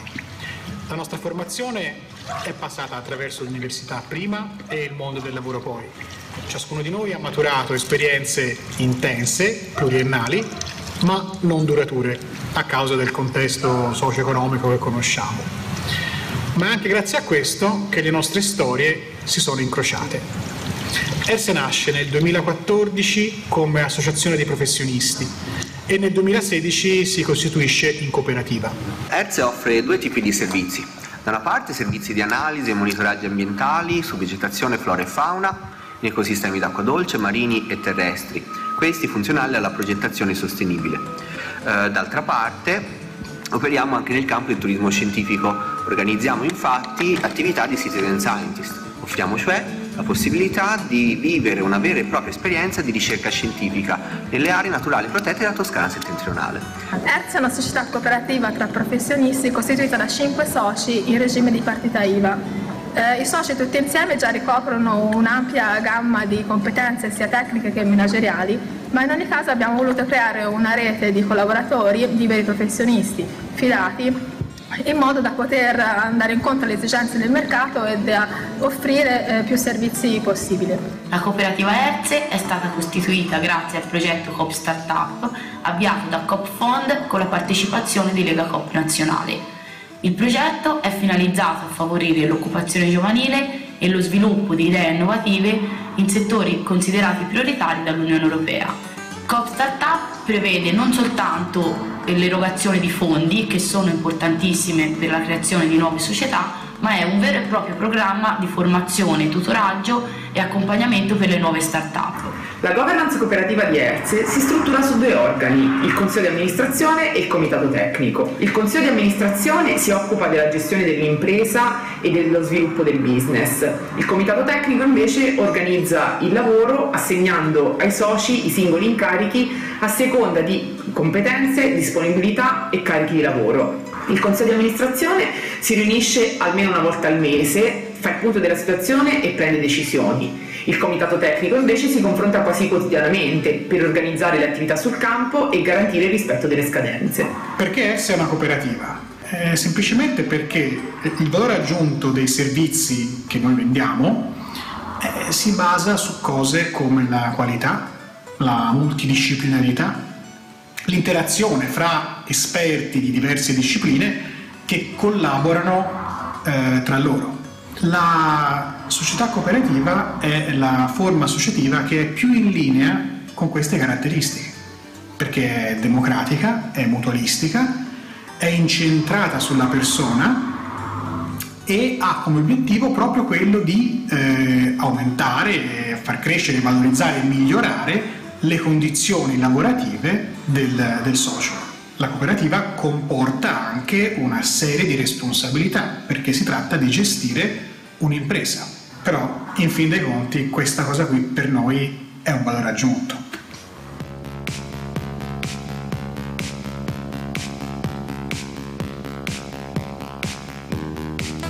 Il principio cooperativo più caro ad ERSE è il quinto: educazione, formazione e informazione.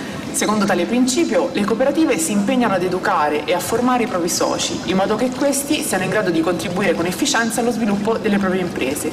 Noi soci, infatti, proprio in qualità di professionisti, in un settore molto tecnico e scientifico, non possiamo prescindere da un aggiornamento continuo delle conoscenze. Pertanto ERSE ha esplicitamente destinato nel proprio business plan una parte delle risorse a corsi di formazione specifica, sia di tipo tecnico che manageriale.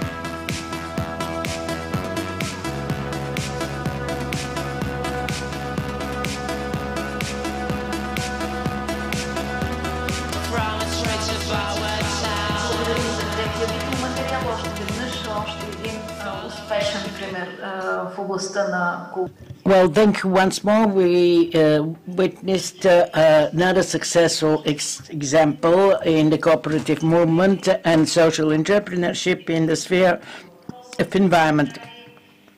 Now, dear colleagues, you have the opportunity to ask questions or to make comments. We listen to interesting examples, like ones with 70 years experience and others with a shorter history, but they all are united by the same cause.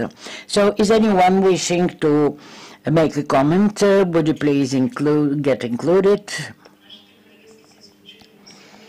Well, our members, our lady members in the panel are extremely strong ladies.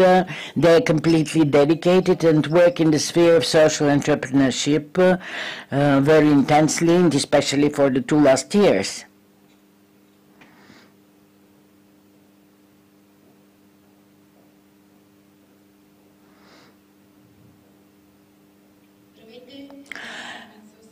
I'm Evelina Van Mens. I'm a PhD student at the Brussels University and STREAMER.BG.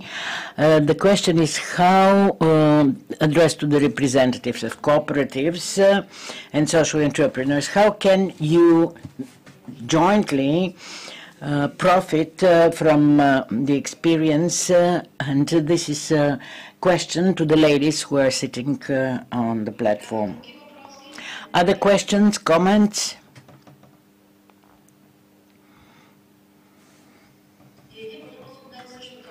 And a question from me as well to the ladies, and Krasimira as well, who's online.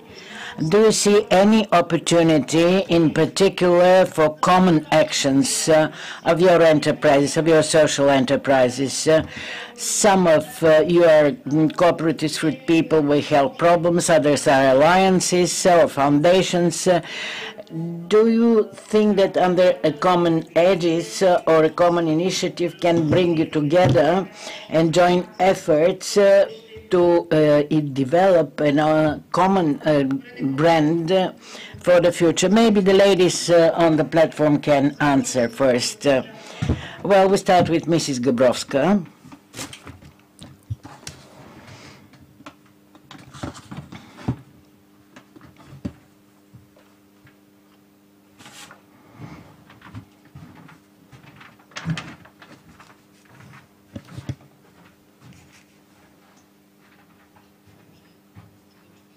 Well, I think it's possible as long as people wish that and plan for it and outline and highlight the goals in a very explicit way.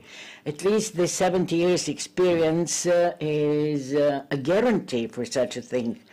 For me, I cannot say exactly where is the state in this activity and how can an enterprise exist for 70 years without its involvement. On the other hand, this is what puzzles me, but on the other hand, thank you very much for being present for 70 years and being active and functioning. We are one team, and as such, I would reiterate that for me it's a pleasure to be among us. So that's my reply to the first question.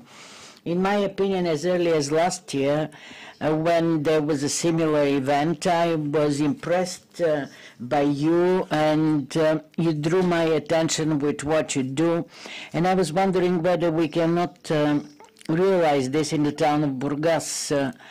But you deal with foods, and in restaurants the requirements towards food is a little bit more specific. Our enterprise has a very good material basis, a lot of rooms, so we can come up with an idea on how to make these things happen.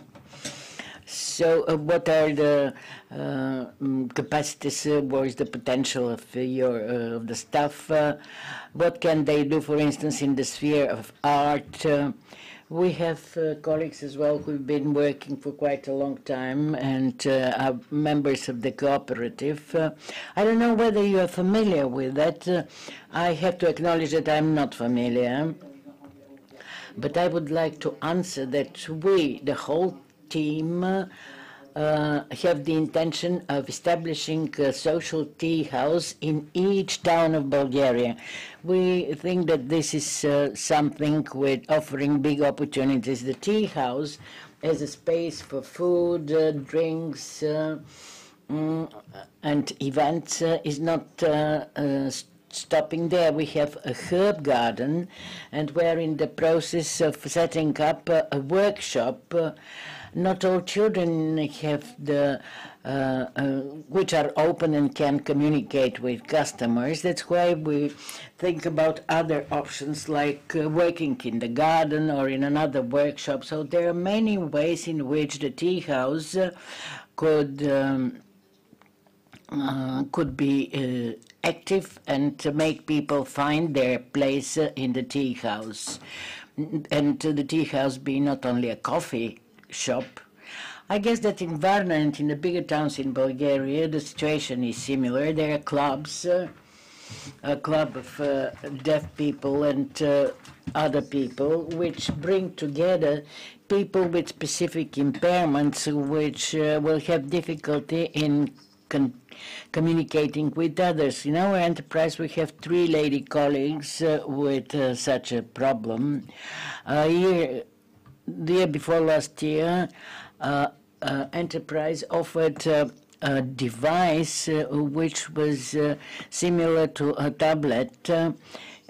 It was speaking, and on the other hand, it was as well connected with a translator, and it could be two-time communication, like for instance, now we hear to this simultaneous translation happening here, and this device is a very clever one. It could be purchased and it will be of help for such people, because deaf people can read lips, but not everybody is endowed with this talent, and you don't have always the time to write whatever you want to say. In our enterprise, for dressmaking, is the major part of our manufacturing, and we show it visually or write on a sheet of paper what they are supposed to do and how to manufacture it, which is quite an impediment. But since there are such clubs, we might try to cooperate and get together and do something for those people and eliminate their feeling of isolation. There are many people in Bulgaria who have mental problems, which are more introvert, which are very have great difficulty to communicate, don't trust their colleagues, and it's rather difficult to work with such people, but it's not impossible. Whatever will be done for them will as well affect the others, because they will be aggregated. For instance, we have colleagues who don't want to be present there.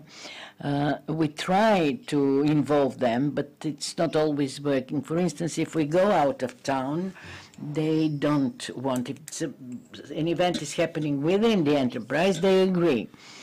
And if it's like going earlier to work and do something together, they agree. But otherwise, they're in disagreement. If what the sphere you work in, and we can join our efforts and mutually help each other, things might happen. We can teach you something and you can teach us. There are many activities which could work out, but unfortunately the difficulties are very big. For instance, in other countries, education is based on a different principle. For instance, in Germany, I was impressed by the fact that at the very beginning, kids are filtered depending on their mental capacity and the difficulties they have. So kids with greater difficulties can graduate in their own environment, like enterprises. We used to have such schools in the past. Children were shaped up in schools and enterprises, and they would be easily integrated. In Italy, what struck me was that, for instance, land is placed at the disposal of such people. There are many practices which are interesting and useful. At least I saw a lot of things, but I still think that there is quite an opportunity here in this country to provide for it. If we can have help from the university teachers, it will be very appropriate because they know a lot of things. But it turned out that today these representatives of academia do not know the number of social enterprises. They ignore our number. They're not familiar with our problems. So maybe we have to communicate with each other. We have to share with them their weaknesses and difficulties, and they, on their part, to listen to us. I would like to invite them physically to our enterprises. When you see things, things become apparent, problems shape up. For instance, people in manufacturing, when you ask them about difficulties or problems, people are not secretive. They directly respond and highlight and outline their problems. So let's be more in touch, communicate more, and exchange information. No, that's my personal opinion. I think that the colleagues in my sector will agree with that. Let's now include Krasimira. I would repeat the same thing. We're open to any kind of cooperation. Of course, it's a matter of planning, of brainstorming, exchange of experience, of traditions. Well, the first step will be to get to know each other. We are open to everybody. Anyone who wishes to come can come and visit us in the house. It's a little bit chaotic at present because it's full of toys and boxes. Our activity is a little bit more specific because we, as an organization, are an intermediary between mothers and customers. We are in the middle. So from this point of view, I cannot invent something which could unite us with other organizations, but I'm sure that there are ideas for such cooperation. Please, you have my mail. You can write on our website, on my email. I like very much the tea house. I'm very happy with Maya because she's been promoted to a higher level and she transferred all her experience on this higher level and will maintain a feedback with her. I'm extremely happy with any projects included and which were presented to us. I see that a lot of work is being done in Bulgaria. I see that people have these activities at their heart and very active.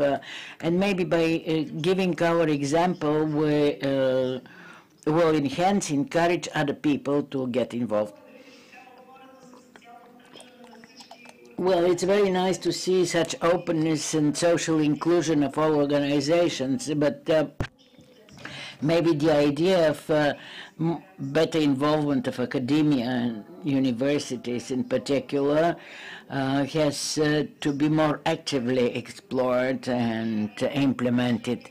We can as well have a look at the practices and experience of other countries and the European Union, but I hope that our university will be as well open to make this involvement more successful. Any other questions or comments from the audience, colleagues? If there are none, I would like to thank our ladies panelists who are strong women, as we said, and you have all the social cause at heart. You have the social enterprise in your hearts to organize and support vulnerable social groups. This is a rarity, and I can call you missionaries, and I would like to pay a deep respect and appreciation with what you do. I was happy to get to know such people who are connected with social responsibility in this country. Thank you.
Policy, corporative social responsibility. My name is Dobri Mitev, and I am the president of the Bulgarian Industrial Association. It is a challenge, but at the same time an honor to be the moderator of this session in order to share the views of the scientific community, the business, and the union of worker and producer cooperatives. The Bulgarian Industrial Association is the oldest employers organizations. It's being there for 41 years. And we are trying to put the person in the core of our business, not the profit, not the development, but human capital in order to promote human capital, to make sure that no human being lives in suffering and in misery and in poverty. We, as an association of Bulgarian entrepreneurs, we dream about living in a fair, free, and inclusive society. It is my pleasure to introduce our first panelist, Ms. Katya Staikova from Trachea Economic Zone. Before she tells us about their activities, let me quote Mr. Plamen Panchev, one of the founders and executive director of Trachea Economic Zone. I was very impressed by his words. I tried to do my homework before coming here, and in that sense I came across his words. Let me quote. Trachea Economic Zone is a result of good communication between business, state, and local community. I want to thank all those that believe in our cause to make the economic zone in high-tech production zone. We want to attract investments from all across the world in order to develop the concept of circular economy, to add value, to make sure environment and people are protected.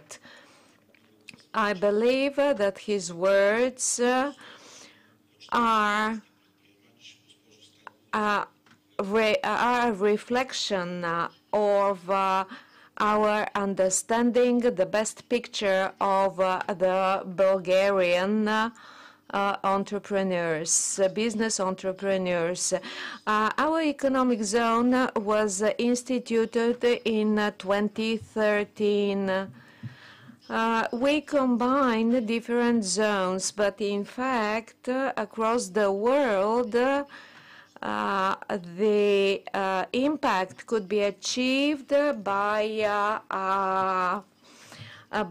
a combination of those economic zones in Plovdiv. The actual onset dates back 20 years ago, 25 years ago. For 25 years, we succeeded in investing over 3 billion BGN. And we have leaders, substantial leaders among us. Usually, our members come with their vision about corporate social responsibility. The Bulgarian companies respond very positively to CSR. The last roundtable discussion that we organized had some members of the audience present there. Thank you, Professor Denchev, one of our most active actors. We met a year ago. So to set up this topic, CSR, this happens to be the milestone in our activity. We in green and zero emission industrial economic zones. We have goals to become CO2 emission neutral. We are one of the first to do that. How can we support the social enterprises? We orient their produce to the proper target. If a company, if a social enterprise produces a certain product, we streamline their products to be purchased by companies, our members. One of the social enterprises has benefited from this approach. We spoke about various aspects of this activity. One of the issues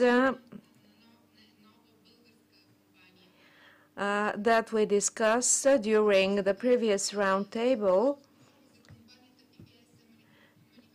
we're talking about the company PPS Manufacturing that actually would be the first in Europe to produce single-use gloves and are exported from Asia. In Bulgaria, there will be the first manufacturing site set up in Europe, and the gloves will be biodegradable.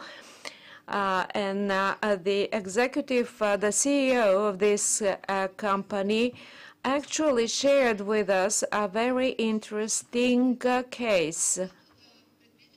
When the enterprise starts functioning or becomes operational, they would like to hire disabled and disadvantaged people. But nobody told them nobody in the state told them how to do it, what is the process involved in this scheme. Whether health professionals or other experts should be involved. And I believe that here the state is indebted to these people, both to the people and the business, because if the business wants to give a chance to such people for social integration and future development, they wouldn't know how to do it.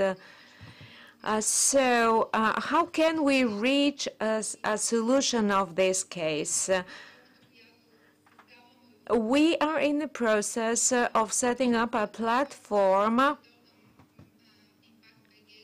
STREAMER.BG, that is targeting social entrepreneurship, and there we can post specific information about the way companies may hire disadvantaged people or disabled people. And when such a person is hired by the company, what steps need to be followed? In other words, the process from A to Z. Thank you very much for your attention.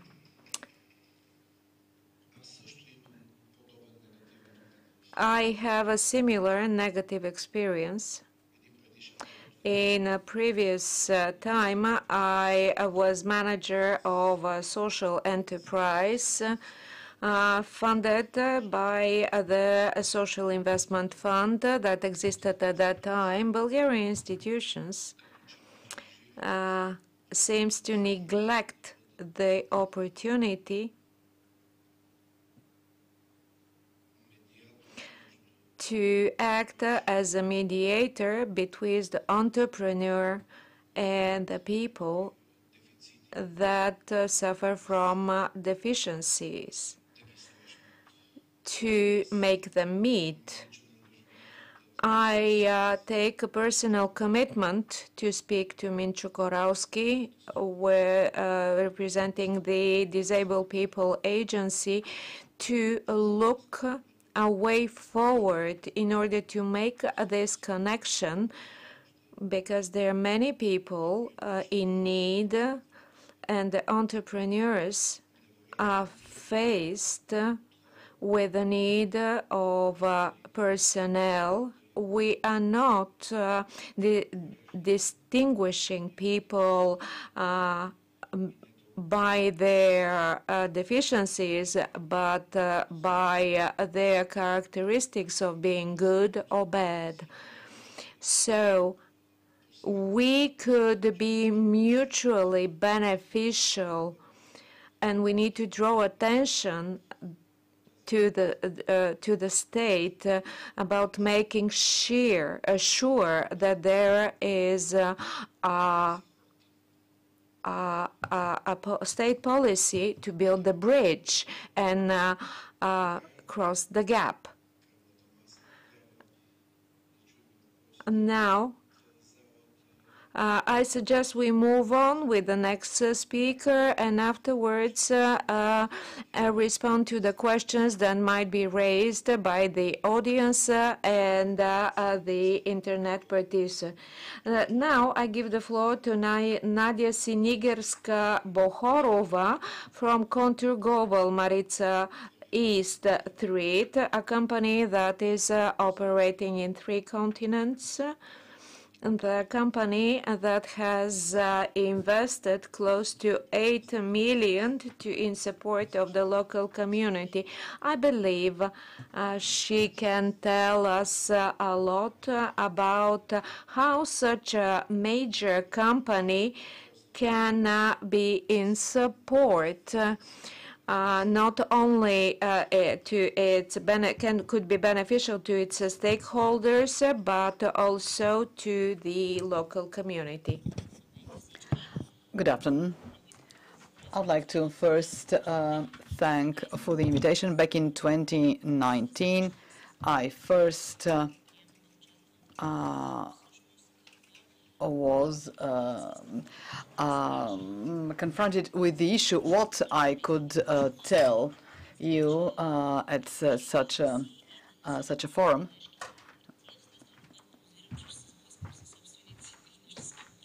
I apologize that I decided to make a presentation rather than have written notes.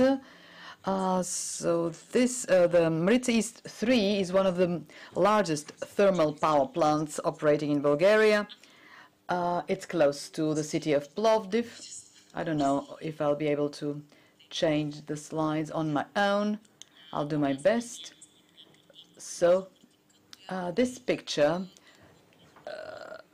is seen at such a close distance by very few, because our thermal power plant is a site of national significance and restricted access. We manufacture 800 megawatts, and we can account for 10% of the electricity required by Bulgarian households and companies. For all the years, we've invested over 1 billion levs in innovations so that this thermal power plant can meet the latest requirements, environmental requirements, and we have 15 million man-hours without a single work injury episode. Having in mind that this is a thermal power plant, is a small city by itself with various manufacturing processes. In order to work there, one needs to be well trained in energy or electrical engineering and very serious attitude towards safety. Occupational health and safety conditions. In order to hire a person with disabilities, we have to we are faced with a serious technical issue, because a thermal power plant is not a place where you can walk around freely, and you cannot overlook a single occupational health rule, because this may cost your life. So we have been extremely responsible and serious about it. 2 years ago, I started wondering how I could contribute to social entrepreneurship. Back then, it was more of an exotic concept among large-sized companies. But then I realized that despite all the restrictions associated with the safe and efficient operation of our thermal power plant, we are actually using the services of social entrepreneurs in various of our activities. Dobry mentioned the 9 million levs that we've invested in the local community development. These are our social initiatives. We invest 700 million levs in infrastructure, in educational projects, projects related to the health of the local community in the municipality of Golubovo and in the region of Stara Zagora. I wanted to prove that social entrepreneurship is possible, even in such a setting which is so limited in terms of work with people with disabilities. One of the most favorite examples, I need to stop the slide at the right point, is our over 20-year cooperation with the worker production company Tichtrut with the city of Stara Zagora. This is a company for people with hearing impairments. It dates back to the times when this thermal power plant was about to be converted from a 25-year-old industrial site of the socialist economy to the modern company that it is now. Since then, we've been working with the most conscientious subcontractors. I had a discussion with capital projects heads and supply chain heads, and the 1.5 million levs that was paid to this worker cooperative is very satisfactory. So these are people who this company is able to do business with us. There are areas within the thermal power plant where they could work during the finishing touches, and the most preferred or the supply of choice for any construction, painting works, for any infrastructural sites that we have within the municipality of Golubovo. These people are our preferred partner. Other social enterprises that we've been doing business with have come in the discussion. It's not related to repairing or overhaul of the turbine, but they are related to some businesses which replace our traditional partners. We've used the chocolate house of Stanimira who hires people with visual impairments. So we have subcontractors who are social enterprises. There are refugees who Stanimira hires too. And then we decided that our business gifts and merchandise do not bring any merchandise, and we approached one of our favorite new partners, Maria's Foundation, the World of Maria's Foundation. They are based in Sofia, and they deserve our acclaim. Apart from trying to support young people with disabilities and people with diseases with retardation conditions, so they are very successful, and they have a workshop. They have a culinary team. Their catering services are impeccable, and we use them regularly. You have no idea how these young people work. The Social Entrepreneurs is a registered company apart from the foundation, and this is the dream partner for any business. Is because corporate businesses may have a lot of red tape associated with it, but these people help us so much because they understand very well that they should adjust to our requirements.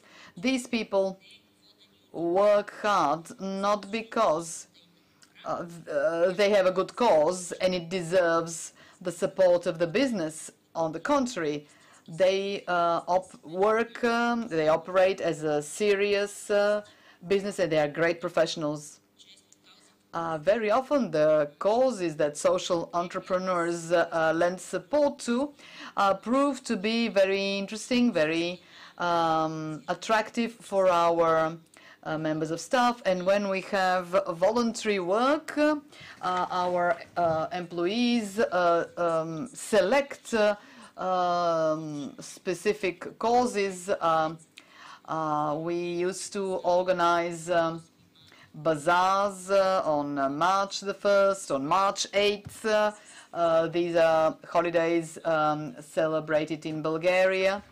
And it's good to buy the gifts that were made by the hands of people who know what it means to work for a cause.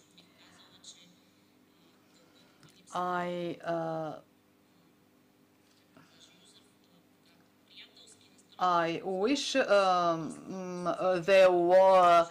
were a register that's user-friendly, a database, because the one available at the Ministry of Labor and Social Policies webpage is so difficult to use. And the one run by the Because Foundation is limited to the NGO sector only. Thank you, Nadia. Contour Global has done amazing things, and I hope that it will continue doing it. so have you. I think the company and Golubovo as a municipality will adopt the Green Deal and decarbonization, not as a challenge, but also as an opportunity. We very much hope that this will be a joint public effort, because we are here to stay. We hope so. We need your experience. We need to share the energy that you have, and I hope that next time we meet, we will have other success stories to share. Here, I can see Ms. Vania Boyukliva, the Deputy Chair of the Central Cooperative Union. The chairperson himself, Mr. Peter Stefanov, one of the longest standing members of the Bulgarian Chamber of Industrial Chamber, were one of the founders of the Bulgarian Industrial Association and members that we are proud with. Some 10 days ago, I visited the Central Cooperative Union's office, and what I was most pleased to learn from Professor Stefanov was a magazine issued by the Central Cooperative Union, where I saw shops on wheels and a medical office on wheels. And the Ministry of Labor and Social Policy had awarded this initiative. Ms. Boyukliva will tell us about it. Please, Mrs. Boyukliva.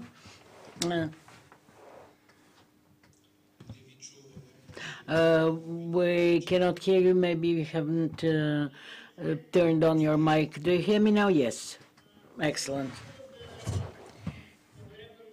I would like, first of all, to thank about the invitation to present our initiative in social entrepreneurship and social economy. Although me being as deputy chair of the Central Cooperative Union for the past 10 years, very often I had to prove that cooperatives are social enterprises, and these are their main characteristics.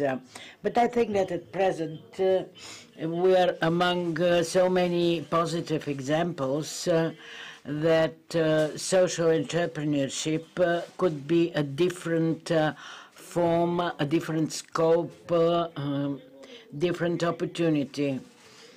For the short time I have at my disposal, I would like to present the two projects we have in our so I would like to tell you about our initiative COOP equals COOP. This is a charitable initiative. The Health Mobile. These are two initiatives which for the past few years made us very proud, and we are very active in this sphere. The initiative COOP equals COOP has been born as an idea 5 years ago. So to see a system, you have to present it. I hope that you can see.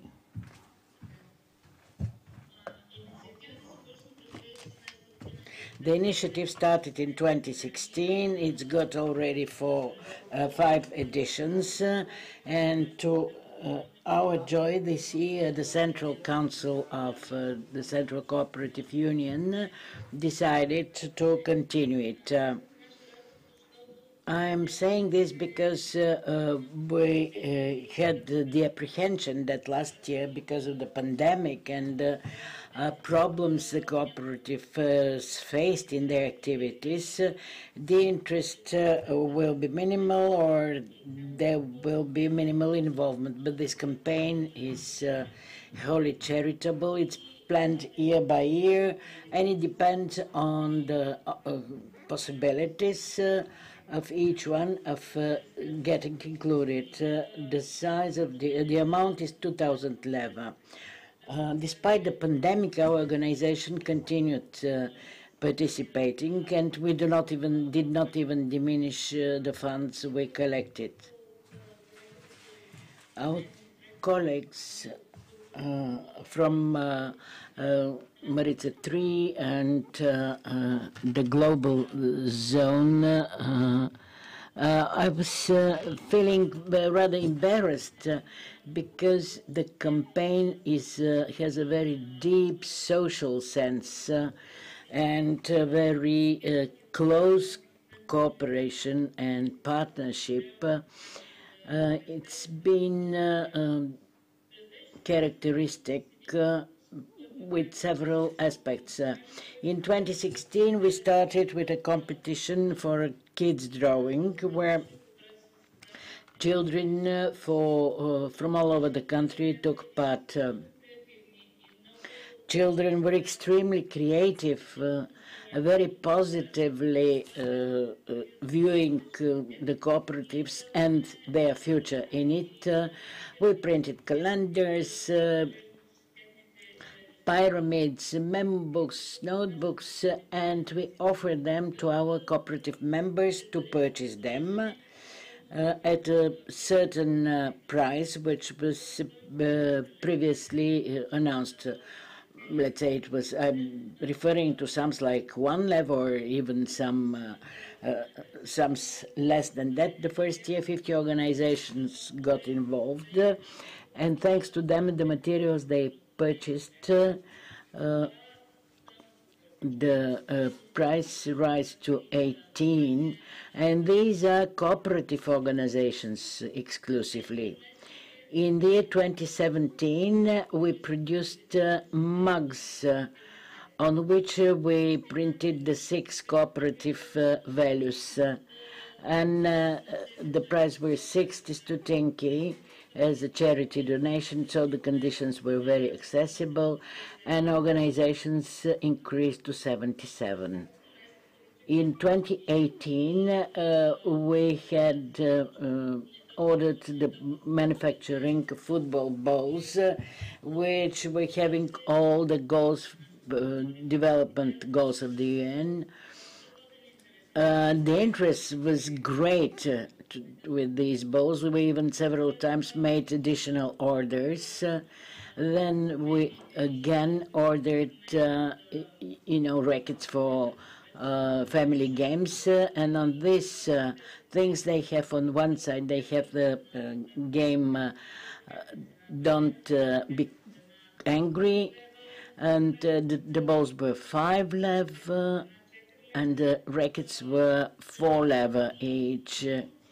And we have used all these advertising materials, and thanks to this charity, this sum raised through charity, and to our cooperative principles. Last year, during the pandemics, we manufactured USBs with the cooperative movement in Bulgaria. Unfortunately, the previously planned events did not take place in the scope they intended, and we had produced as well boxes for the separate collection of garbage. So, it's plastic, metal, and paper. So in addition to selling them, we are as well giving them as a presents to our organizations. We give them to schools and other places where they can be visible. As well, we present them to shops, and they are given as well as a bonus in the purchase of specific products. So even when the amount was smaller, we will continue. This year the campaign is still going on. The advertising materials for next year will be as well used for charity. For the first time this year, we cooperated with Panda Cooperative. This is Office One, whom you all know. This is the only exporter of Office One Superstore items. As far as I know, this year, and we opened a scheme under which all our organizations willing to sign a contract with them for office supplies enter into individual agreements which become part of a framework agreement, and as a result of the turnover realized, the cooperative is giving us a certain percentage of the turnover. We don't know yet what is the figure because we started just a few months ago, which will directly be channeled to our campaign, charity campaign. So as you can see, 185 cooperative organizations have participated. We collected 50,000 lev. And this amount of money was used to buy staple commodities, and these are beans, lentils, sugar, tinned fruit, food, pastries, etc., which we donate to SOS Kids villages in Bulgaria, and to some other 14 organizations at present, which through the years had been the recipients of donations of such food staples. These are elderly people homes, household patronage, and other units. With SOS Children Villages, we started at the very beginning of our campaign, and we continue donating to them, and we go on with them in this campaign. I have to tell you that the gratitude which we read in the eyes of the kids infected us, because it was a very strong impetus for this campaign, which from an incidental idea transformed into something which is ongoing and sustainable. It seems that the principles and the ideas, the values which we propagate are appreciated indeed, because the campaign was spotted the first year, as early as the first year, and to our joy and satisfaction, we got the award of the Ministry of Labor and Social Policy. Then we got the awards of SOS, which never miss each year to mention us as their corporate partner, including this year. That is why we are definite and determined to continue. We wanted very much that a portion of these things go out on platforms. Still, there are some problems which arise and in the regulations which define their activities. So the goods on such platforms have to be increased in price by 15 or 20%, because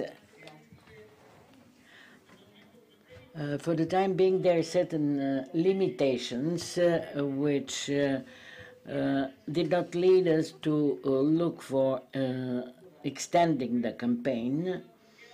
I hope that this year we will succeed to stabilize and to have a sustainable list of participants and go on to be able to purchase more food, because with 1,000 lev and even less than 1,000 lev, we purchase 1 ton of food. And when the first year we donated to SOS Children Villages, The families were very, very happy with this because they were all valid. They were in the term of expiry. So this year we did not wait to raise the funds needed at the end of the year. We didn't wait for that to donate the foods. Usually we do this in the end of November and the beginning of December. We realized to crisis donations because the people were in need. They had an incredible need, especially after the first stress occurring in March and April, when they were left with no support. So that's what I have to tell you about our campaign, and I hope it was interesting to you. Thank you very much for your attention, and I would like request the colleagues to show a short clip about another initiative which started last year and immediately generated a number of awards. As well, you might have seen all our activities, but individual shops are idea of ours, and this as well as the health mobile or health on wheels is to provide to settlements where there are no shops, shops on wheels and health mobile on wheels are intended to address people who are living in remote settlements or where they have no access or where the supply is very difficult. I wish. The Central Corporate Union, the Central Cooperative, has been 130 years here in place. Regardless of the pandemic, we are present in the life of over 230 settlements. 600 are the sites of co-op, and we added to this figure additional mobile shop, a mobile medical center in Plovdiv, Shumen, Razgrad, Pazarjik, Varna. So for 130 years we move forward, strengthening our communities and supporting the caregiving. The mobile units that run across the country have been a great success, and we will move on working on this project. It is true, together we can do and achieve anything.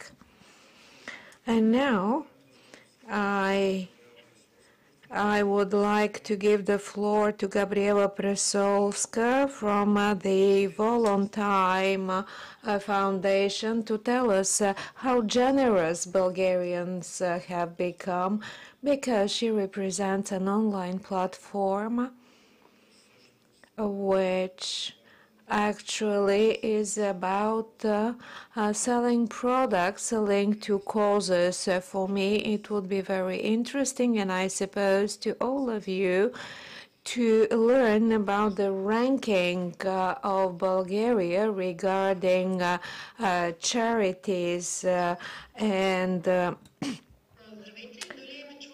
benefits. Can you hear me? I will share my screen. Please confirm whether you see it or not.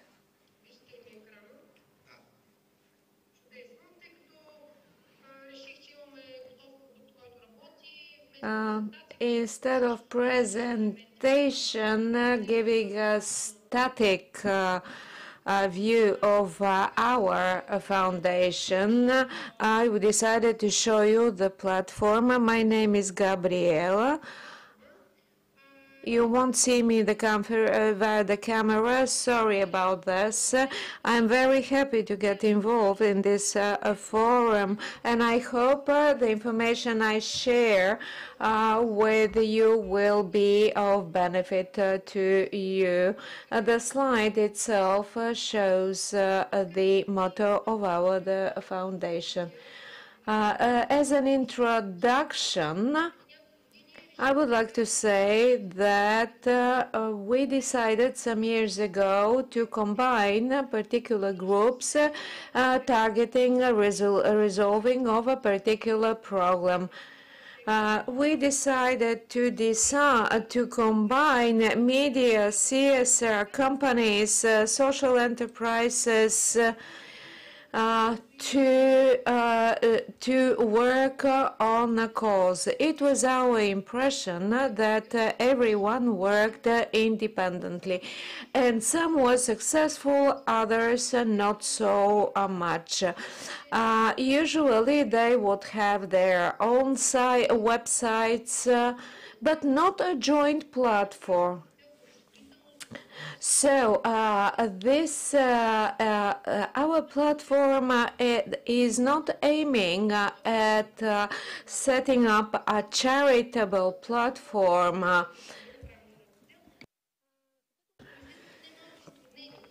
And it is in Facebook, but it causes some difficulties. I have debated the issues with the non-for-profit organization representatives.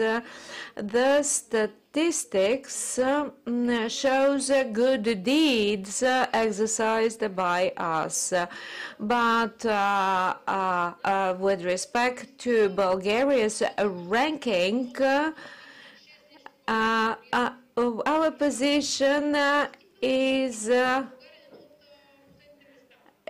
holds one of the last position out of 138 or 140 something countries covered. With respect to charity, we hold a higher position. With respect to voluntary work, we hold a bottom position. The purpose of our foundation was to make certain we offer a platform for sharing good deeds. Here, the topic is specifically good deed. It's not politics, it's not about jokes, it's about good deed. Not only voluntary, charitable work, but web pages of various types. NPOs can use it, learning centers, cultural centers, businesses can use it. There are various categories. Competitions can be ran as well through this platform. Individual charities via products or donate time or services, so anyone can use his or her personal profile in the Facebook via Facebook media to publish or request or set up a campaign. So we succeeded in achieving an interactive media through this platform. This platform is not maintained by a system administrator that is uploading information. It's not like that. Each particular organization is posting its own information, and this applies to users as well. What is specific about a volunteerism?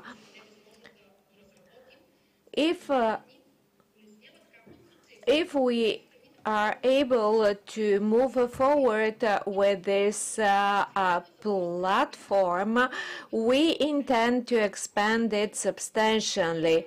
But here, this platform is about good deeds. You can publish your good deeds, but why Facebook as a foundation? Because it reaches out to a very large audience. In Volantine, we have an option to set up a continuous commitment. A user sets up the request very briefly, and if someone is searching for a service like that, this service can be retrieved. There are some functionalities, the causes that are supported, but if a cause is already existent, then you can join in this cause. Let's say items.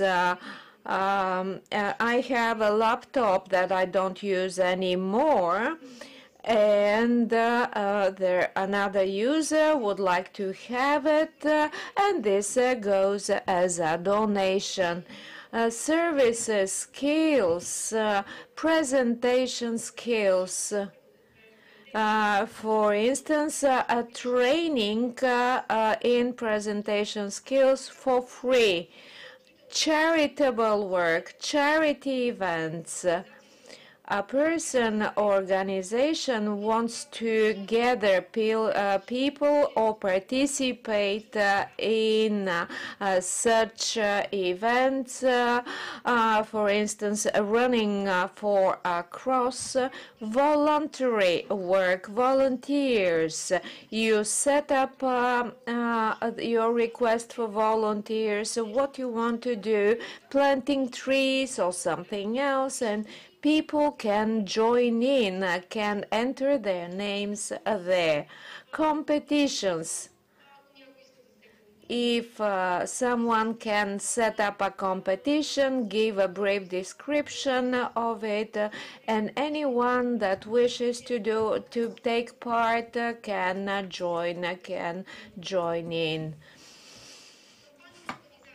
Campaigns and campaigns of organizations. These are for gathering materials. For instance, Animal Varna is looking for animal treats. If you want to donate money for this, you I put my donation there, and at the other end, the posting individual organization is getting a notification for the donation, and anyone can go through the details of the campaign. The business companies can also set up campaigns via this platform. Musala Sofia, first they have an invitation. We can look at the details of the campaign. I can enter via my profile. Facebook profile.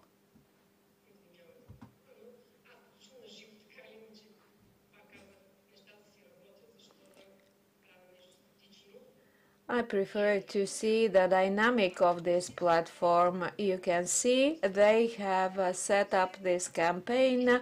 They collect, they raise funds. Their campaign is in support of our Olympic athletes. And then we can see the progress of this campaign.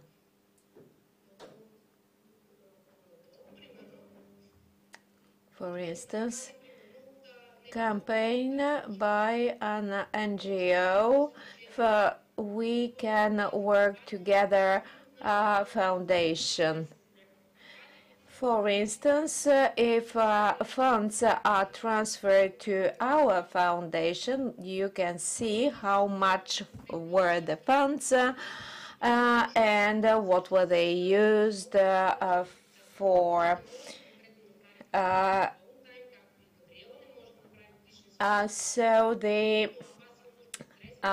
This is a campaign that we organized for a single father of 4 children, and then we can raise funds, and you can see how we have proceeded with the campaign, how much money was raised, and what were used, the funds used for. The state has provided a garage as a housing opportunity for this family with no windows at all. So we took care of that. We rented an apartment for the family. Sometimes people address questions to us associated with companies that develop corporate social responsibility activities. So we provide such information and we post such information on the platform. The model of funding of this platform is different from the usual one. The team that works on the platform does not charge those that resort to our platform. We do not charge. It is free of charge product. We developed it via charities and donations to our foundation, people that believe in our cause. But unfortunately, we couldn't get any funds from EU. If we are able to grow, we hope to be able to generate some profit from advertising activities, from adverts, basically. This is part of our business plan. This is all from me. As far as product sale, I won't go into the details because of the time constraints, but an organization can set up an online shop and can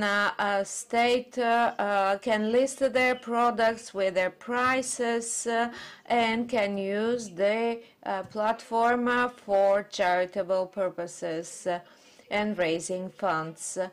I'm open to any questions, whether now or later on. You can get in touch with this. Thank you very much for your attention. Thank you to Ms. Presowska. I'm familiar with Todor's case. It was not even the government that gave him this garage. I don't. It was Rudarci municipality, the municipality of Pernik. It was inhuman to live in such confined space without windows with 4 kids. But now everything's fine. The children are placed in a kindergarten. I saw him recently in Sofia, and I'm glad that we were able to help him get back on his feet again. The Bulgarian Industrial Association will share information about this platform among its members. It is my pleasure to give the floor to Associate Professor Marina Stefanova from the Sofia University, Kliment Ohridsky, not to talk about the rector of the Sofia University running for president, which is the big news of the day. She will talk about the Association of Specialists on Corporate Social Responsibility. Marina has vast experience with respect to UNICEF and the network of the Global Treaty. She is a UNICEF consultant in Bulgaria. The floor is yours. Thank you for introducing me. I think indeed I work and I'm very grateful for talking about this topic because it's quite interesting indeed. And partners know each other because our partners indeed are those who seek ways of working together regardless of what hardships they bump into along the way. For the past 10 years, I can say that there is corporate social responsibility seen in Bulgaria, and we have witnessed the effort of the Ministry of Labor and Social Policy to build a new infrastructure in the social sector so that it could advance its development. In these next couple of minutes, I don't have a presentation. I think we have plenty of examples which illustrate the benefit that corporate social responsibility brings to the community. And I'd like to give some highlights on the next steps.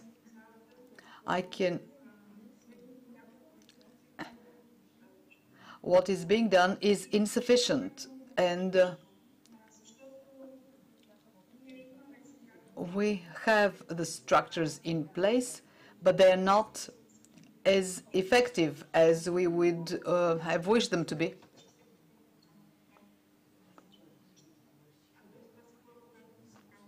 There are people who are dedicated to the cause, but this is not the usual case. They are isolated cases, and solidarity in the we can hardly hear you. I'm afraid the lady is not using a microphone. Can you hear me better now? Yes, I think so. I'm sorry. I'm sorry about that. I wanted to emphasize that the infrastructure which exists is part of the large European family. We have access to other countries, and hearing the good practices shared by the other panelists means that we know how to work in this area. If we have risk groups to target and to place them on the labor market, in order to give them opportunities for social fulfillment, but the information is not sufficient. It is not easy to absorb or to digest, but the information is out there. With a new law on social enterprises, we have overlap, triple overlap, because these entities should report to 3 institutions, because they are first-degree disbursers of budget funds. Why are there only 34 social enterprises registered officially, whereas we have 150 employers of people with disabilities with the Agency for People with Disabilities? So how many of them will register? So the weaknesses that we have are well known. One of them is the poorly harmonized legislation, which is outdated, and there is a poor interconnectivity between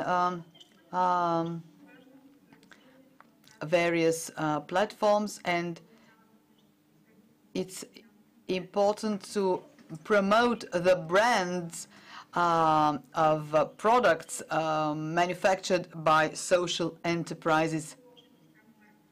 There is this brand does exist, and the social companies registered are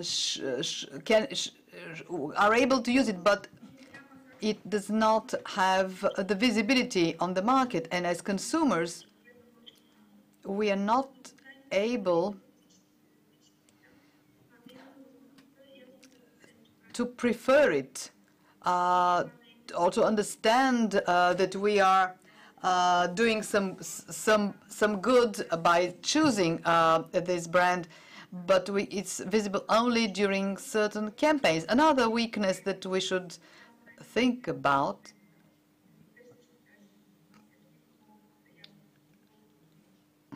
I think is related to information, and another challenge that we should continue working on is related to the fact that the issue of diversity, especially from the point of view of HR management, we can see that employers open up to minority groups. So diversity is sought in terms of ethnic minority, including hiring people with disabilities. But what I can't see happening yet, because we're talking about human rights, and I'm mentioning this because this is mandatory. We should work not only on the provision of accessible environment, but also to include people, because we are aware that social enterprises are just a stage, a stop at which people with disabilities can rest before they jump on, leap forward to join the labor market at large. And social enterprises are a place where people acquire skills, communication on the at the workplace, so that they could move on to an unprotected job. And I think it's about time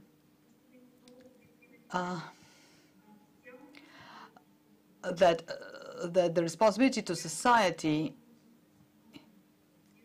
is brings a return, is a well monetized activity, and sometimes I have been disappointed because I've been working a lot in this area, and I hear the disappointment of all sides, of all parties. It's important that this is not charity work. We are not selling postcards on an occasion because there was a charity bazaar. This is not what social economy is all about.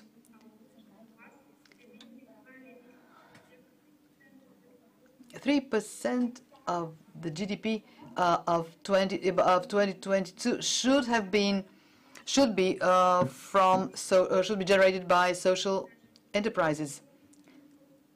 We can't achieve this if it is done in a non-market environment, because a charity bazaar may be anything but market environment. Because these products, if they are of the good quality, they should be accessible on the market. So I think this is what is needed. And as Nadia said earlier, I'm sorry, your surname slipped my mind.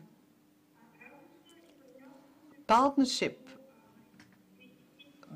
between Contour Global and Tichtrut, the social company for the people with hearing impairment, is well grounded. These are the people to be hired. So this type of partnership should be promoted, because there are so many other thermal power plants out there. Why am I an optimist? By raising the bar so high, I believe that we are doing well, and I don't want to underestimate anyone's accomplishments, but it is important to know that we are placed in a different context. 2021 means only 9 years away from 2015, when the goals of the European Green Pact were set. We have only 8 years for the fulfillment of the new budgetary framework. These are the financial dimensions. We have economic decisions. And the next thing that I think it's quite visible, and I'm an optimist about it too, we have more and more opportunities. Professor Denchev and I, being the representatives of the academia, we have a lot of economists on our side to support this deal so that we can measure companies' success from the point of view of the social and environmental dimensions. This is what the new generations will be expecting from us. So I think we have the good example of the New Bulgarian University, of the Sofia University, of the University for Domestic and World Economy, and they are university disciplines. We have a bachelor's degree program.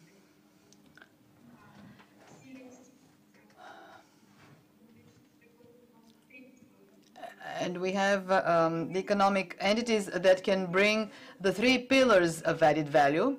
But what hurts the most is the new legislation that is expected to structure what we have been trying to regulate,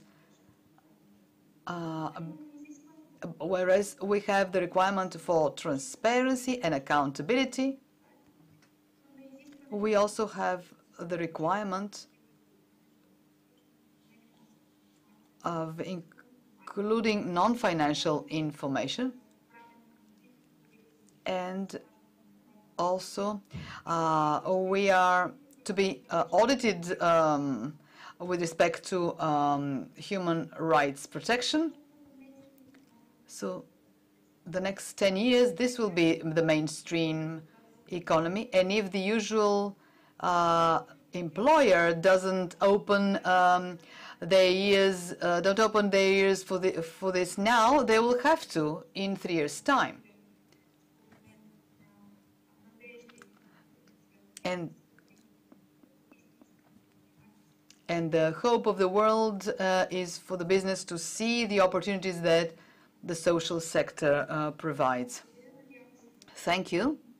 I hope I didn't take too much of your time. Thank you, Marina. This was an interesting intervention. It was important to hear your experience and point of view. I cannot question anything that you've said. An investment in social economy would be the most profitable of them all, because as much as we upgrade the technology, as much as we transform our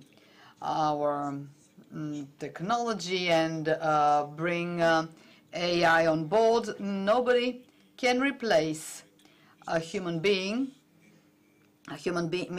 being's brain and reasoning. So investments in people have the highest return. Let me now invite the other gentleman at on the stage, Alexander Stoichkov, the Balkan Fair Online's founder. I must admit that my intelligence did not bring much information about this innovative platform. So I look forward to hearing what you have to say. Well, first of all, I would like to ask you whether you hear me properly. Thank you very much for the invitation.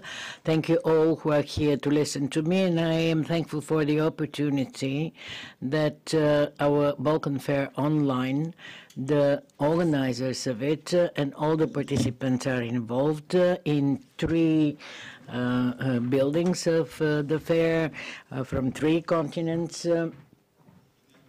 It's very interesting that a few days ago I was told that there is a request to speak here at the forum, because what we do as the Balkan Fair Online is, I don't call it like that, because for me this is just I'm doing business my own way. Because I'm 36 years old, I've been a private entrepreneur for 15 years. I started very young when I emerged into business, and I started to launch a very interesting project. I don't know whether you can see my presentation. I will tell you a story. This presentation was prepared by me literally 2 or 3 hours ago, so I apologize for the preparation so hastily. But the point is to prepare myself to speak about this, because this is a great responsibility. I'm very happy that we're at the 9th Forum of Social Entrepreneurship in Europe. Thank you very much for having been chosen as co-organizers, so something which is very innovative, which started exactly 12 months ago. It literally coincided with the date of the present forum. I can speak about entrepreneurship in general and social corporate responsibility, although I do not formulate them in this manner. I was just practicing them. I will start with the story, and at the end I will formulate some proposals. I don't intend to be very extensive. The story started 12 months ago, and it happened during the COVID pandemic. Actually, we are still in the pandemic conditions. A year and a half ago, the situation was as follows. Everybody was stressed. All the best experts in marketing, sales did not know what was happening. They didn't know what actions to undertake. They waited for something to happen. Well, this is not exactly how entrepreneurship is. Entrepreneurship is taking actions. It's not expecting something to happen. The state, in such a stressful situation, didn't know what to do. No state was prepared for such a situation. And then in these interesting circumstances, because for several years I was absent from Bulgaria, I decided to come back to this country, and I was trapped by the pandemic. Even I spent a portion of the pandemic in my villa. It's very close to Sofia. As a matter of fact, everything started from there. From the Balkans, from the mountain, the Balkans. That's why the name came. It's Balkan Fair Online. This idea just outlined in my head on the 15 years of experience I have in sales, with the establishment of system, of formulating them and doing things from nothing, from scratch. Every undertaking I started brought me experience, but my greatest experience is in fairs. And Plovdiv is well part of my fair experience. I've been here an exposer during the Plovdiv fairs, and the results obtained during fairs were very good. And I was wondering why other companies did not generate such good results. I often spoke with other people in business who would put the blame on the fair, that there were no visitors, many different excuses, while at the same time being here at the fairs and as well as a visitor appearing in the fair, what I've seen was that having a round of stands, I see something which is en masse. People who are drinking in endless coffees and looking in their phones. And then when the owner of the business starts looking at the results, there are none. That's why the whole industry sleeps down.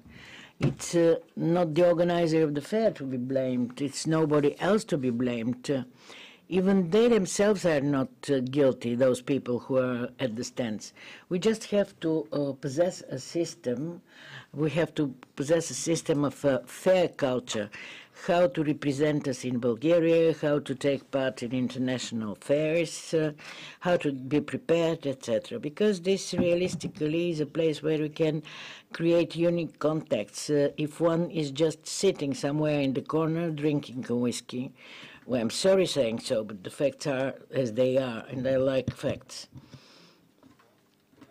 And this former experience was in my head, and all the events I was witnessing.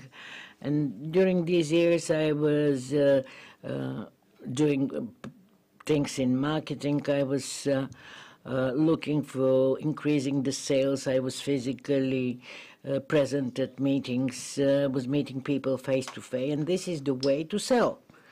And well, I was there watching what was happening before my very eyes. The idea occurred to me because I wanted to create something new, something which is to be supportive, because at that time everybody was vulnerable.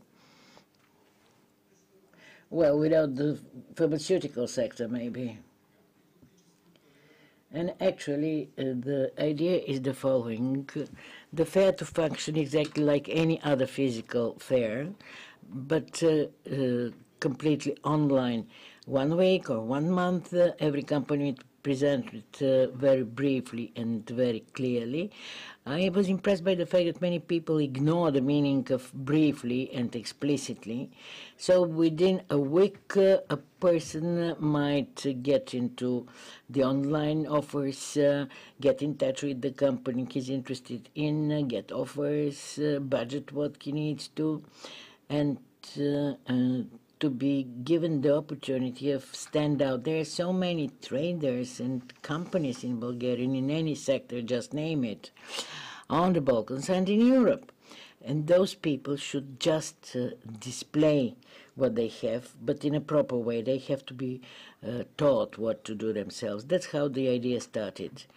Balkan Fair online. I bought the domain, and literally that's how everything started. You start developing the idea today, and tomorrow you start working on it without brooding for 6 or 12 months or 10 years over this idea. This is not entrepreneurship. This is, I don't know how to define this. I don't want to. And that's how everything started. So let's now go to the essence of the story. We started, and the first fair was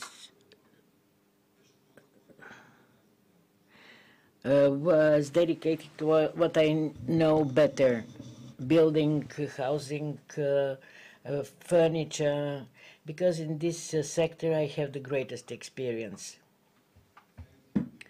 I've got various licenses from Germany, etc., but this is another topic. So I started with a fair on construction and furnishing. It had to start on the 28th, but for technical reasons it started on the 29th. That's why I said it coincided with the Balkan Forum on Social Entrepreneurship. It lasted 1 week. I made a selection of the companies to get in touch with.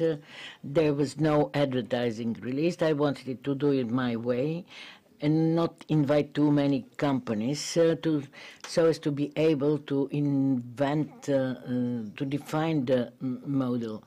They all were warned that it's something new, that it starts just on the day following the idea being born. I told them that things are done right on the spot, right at that moment. I didn't, tell them big things. I didn't bring stars from the sky. I was very open. I did not speak about marketing as such nonsense. So about 20 companies got involved in the first fair, fully sufficient to realize whether it functions.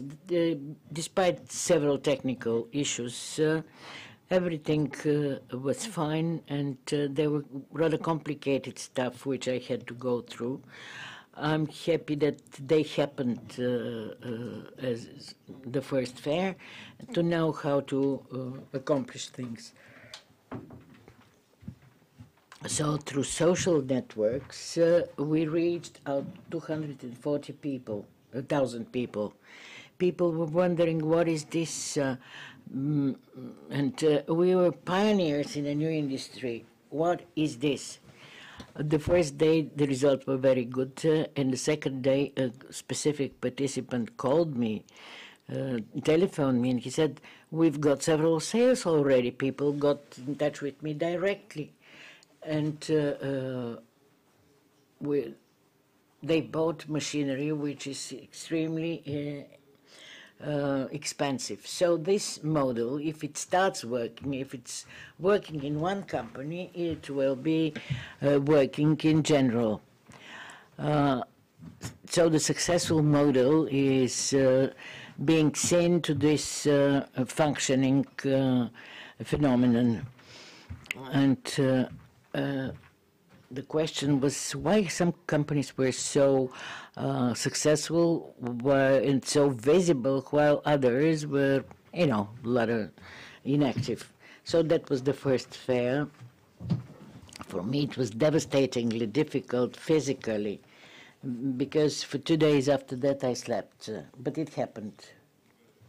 I would like just to note something that's a completely private initiative with very little investment. I wanted just to experiment only on the basis of entrepreneurship moves, different tricks, but the basis was actions, actions, actions, which means that we didn't start with a huge budget.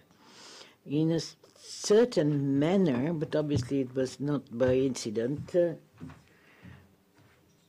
this following thing happened.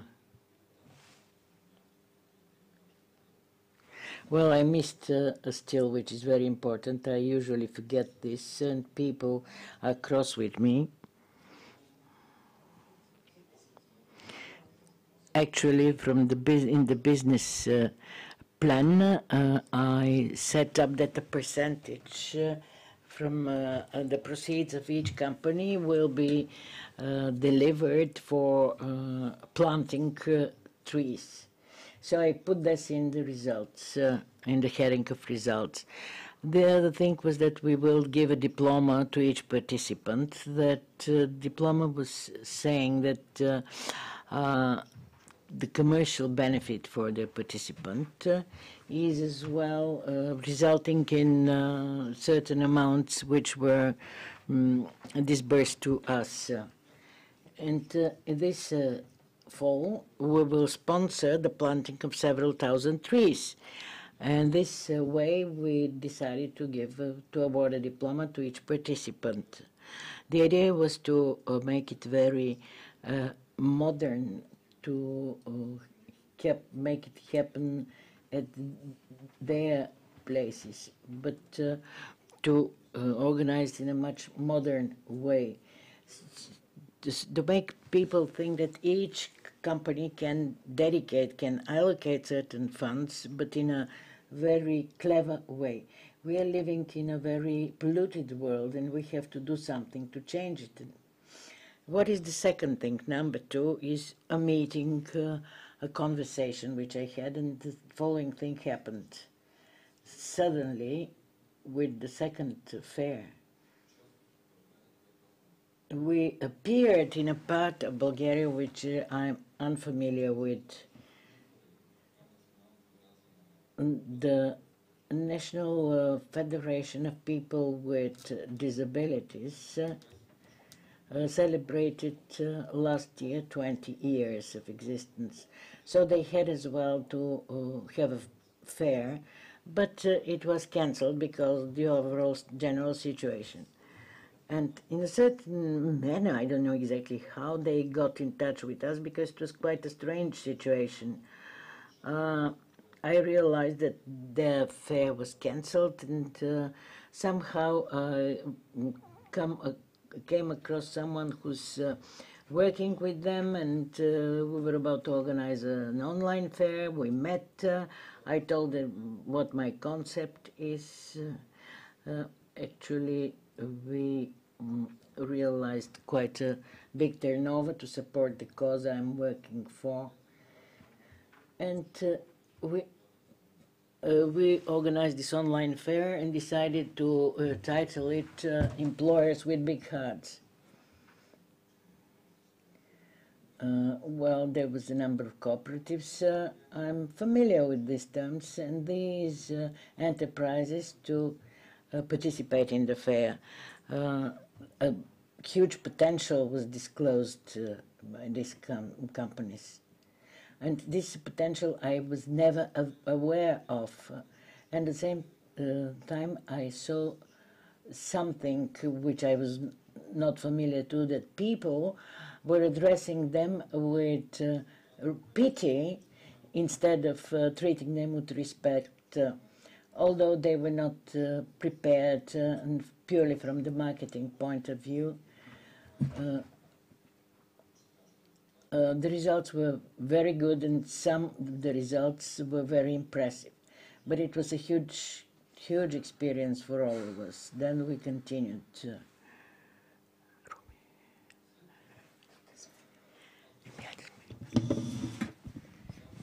I'm planning the next fair, but now we have history. The purpose is to move forward because we live in an unpredictable situation. Everything is different, the marketing is different. That's why we need to build on our experience and base on our decision making on this experience. We did something very interesting. On the 10th of December, I was watching TV.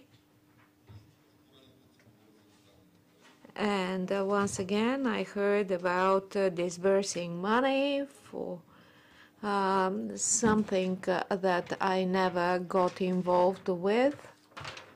I don't want to become dependent on such situations. So I realized that these people actually requesting money and donations, they are not performing any work. And I decided to proceed with the Christmas online fair. I published it, posted it, and started contacting various companies, getting in touch even via Facebook. For 30 days, I gathered 60 companies. So you need to realize the idea was born on the 10th December. We started the fair on the 18th September. 60 companies. That's how we started. We posted the details of the companies. What I told all companies, starting from the best possible designers, the designer of the year, of clothing designers, ending up with purchasing a bag of potatoes. Everything was possible to be purchased this fair. We reached the figure of 130,000 users. How did this happen? That's how. Something very normal, a normal process when people work together. So Christmas fair was a great success with the budgets available to us. So I realized that if we have a normal budget, as sufficient funds and proper organizing arrangements put in place, so what can we achieve? It's an infinite goal.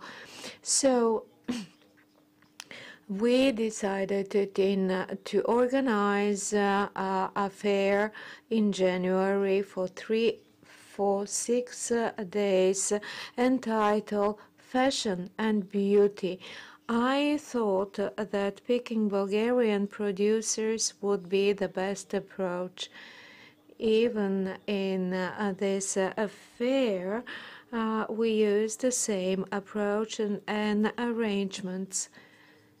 Because of the entire stressful situation, all the restaurants, movie theaters were closed down, but people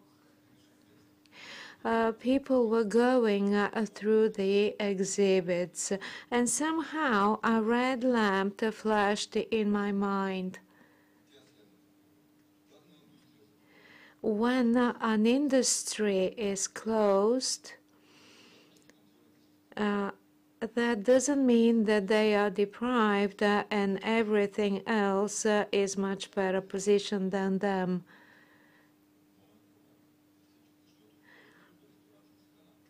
It's when a certain branch of economy is closed, the entire economy suffers simply because it's a chain of supply. We are all linked together, just like the DNA. Going through the entire process, we came up with fair number 5, and here what the interesting thing happened. Fair number 5 was dedicated to sports and health. Such companies, outfits for them, a standard fare, but I was missing something.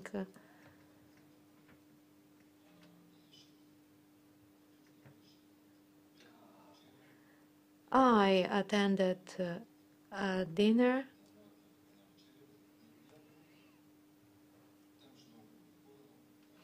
with very pleasant people.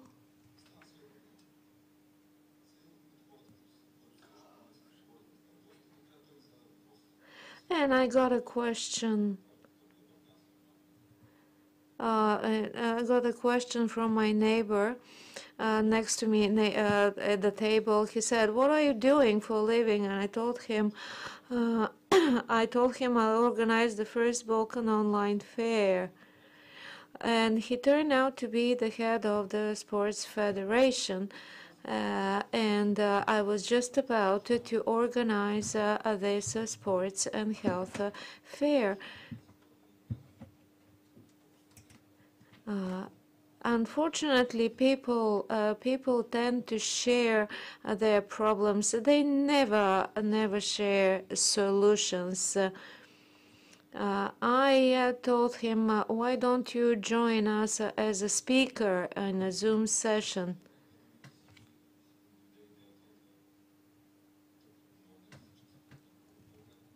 So that's how I came up with the idea to support all sports clubs across the country. So the puzzle looks like that.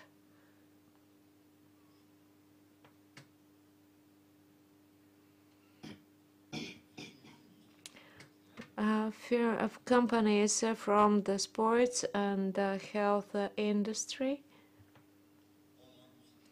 online visitors, and sports clubs. And what happened?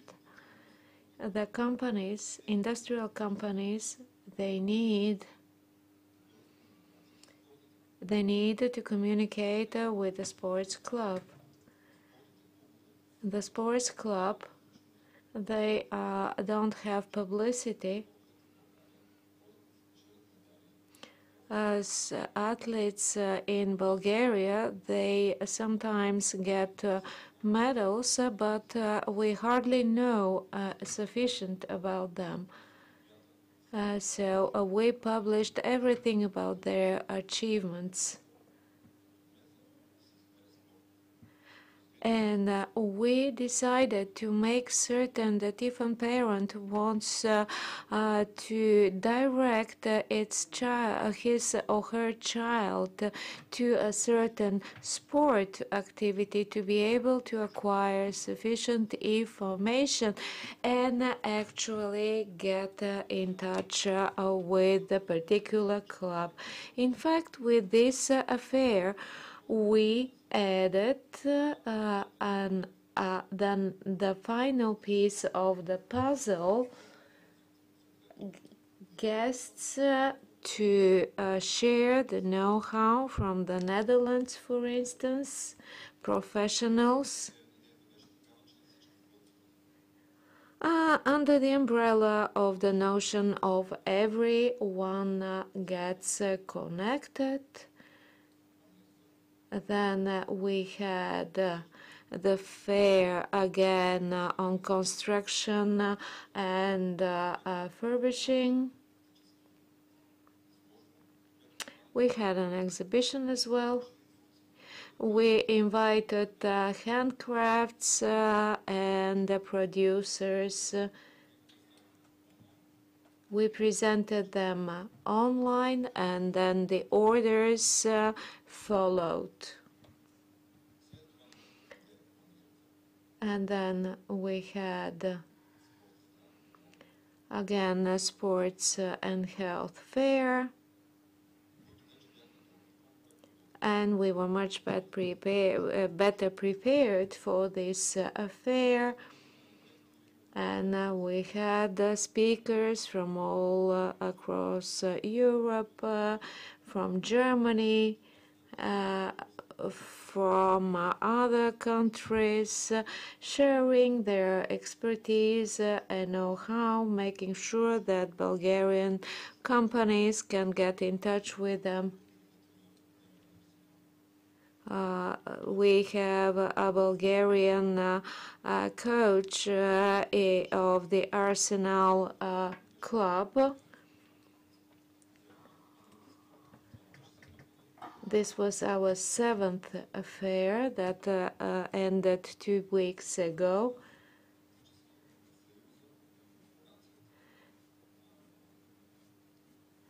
We got contacted by the National Union, by the workers and producers cooperatives, and we plan to organize the next online fair with them.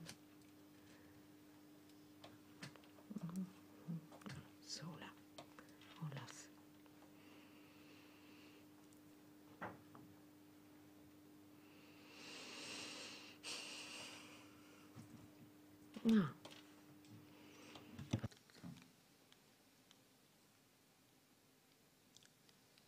И фактически по този начин So we succeeded in organizing the 9th forum for social entrepreneurship with 80 participants.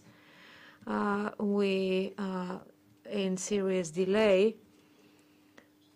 I've been talking about putting up a puzzle,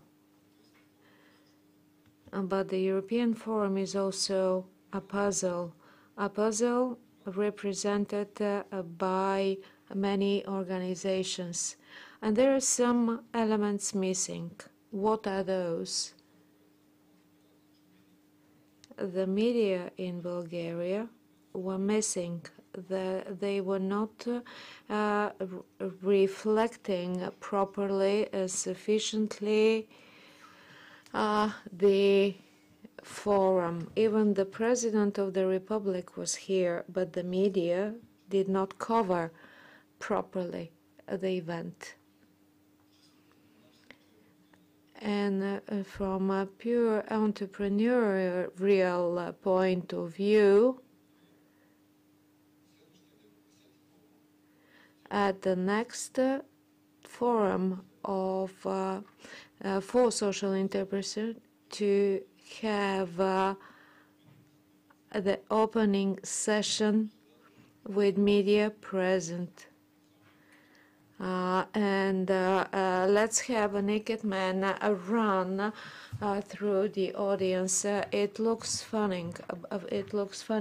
But what are we going to see in the news later on? The journalists will spell it out. A naked man ran through the hall of the 10th Forum. If that's the way to promote this event, probably we should consider doing. But obviously, the fact that the media did not cover the event properly means that we are not modern enough. We are not sensational enough. So instead of complaining and sharing problems and issues, we should be more proactive. Speaking of the media, I'm the person who made the third economic zone popular around the world without a penny. I haven't heard of anyone having such an accomplishment. The media are interested in positive developments, although we keep saying that they are obsessed with the negative. Professor Denchev can tell you of how I made him a national hero recently, because at the previous round table on social entrepreneurship, I ran information to 2,000 email of journalists, and Professor Denchev was immediately invited to Bloomberg TV in Bulgaria, because we kept complaining that there was poor publicity, poor visibility of social entrepreneurship. And now I'm having negotiations with Bloomberg TV to run a whole feature on the good examples of social entrepreneurship. Professor Denchev was in the news of the Bulgarian National Radio, but not thanks to me, but because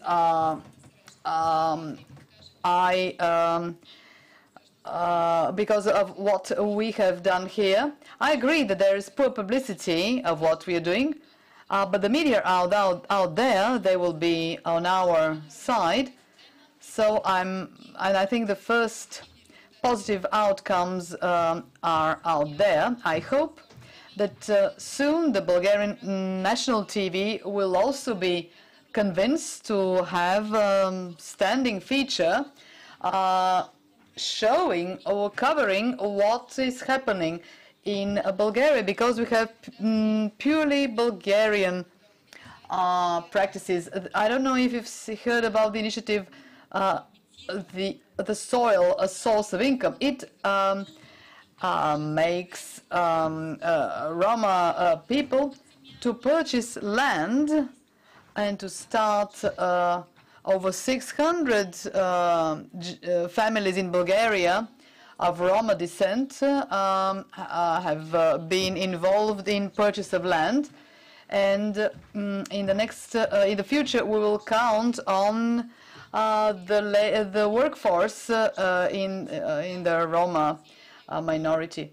When I went to the Cholukovo village, where 200 people worked with this foundation through which they purchased land, they told me that they were not they were Bulgarian, they were not Roma from the ghetto. They had their own land and they worked on it, and they didn't consider themselves a Roma, and they said, don't equate us to the Roma from the ghettos. So you can see the different mindset when they make their own living off their land, their own land, and they are pleased with themselves, they're proud with themselves, and I think we should try to become more visible for the media. We should just hand them down the good example. And whenever somebody has a good example, they should make sure that it's shared, and entrepreneurs should always teach one another, so that we should teach people to fish rather than give them bread. The good example, when shared, will bring more energy. Yes, I've always stuck to this. The Western media say that I'm a good promoter because I always focus on the good example. I made the Swiss TV to shoot twice in Bulgaria. 2 positive examples were shot in Bulgaria by the Swiss TV team. So the good deeds should not be anonymous.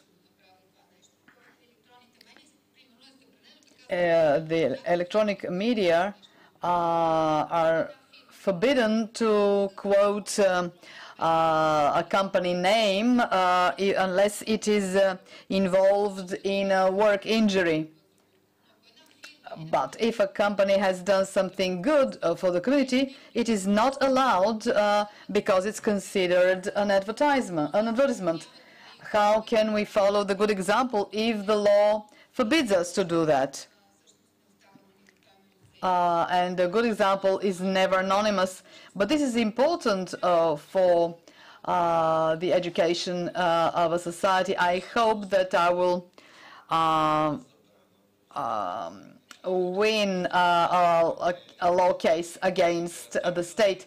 It's not a ban. There are decisions of the Union of Electronic Media, of Electronic Media, yes. There is some interpretation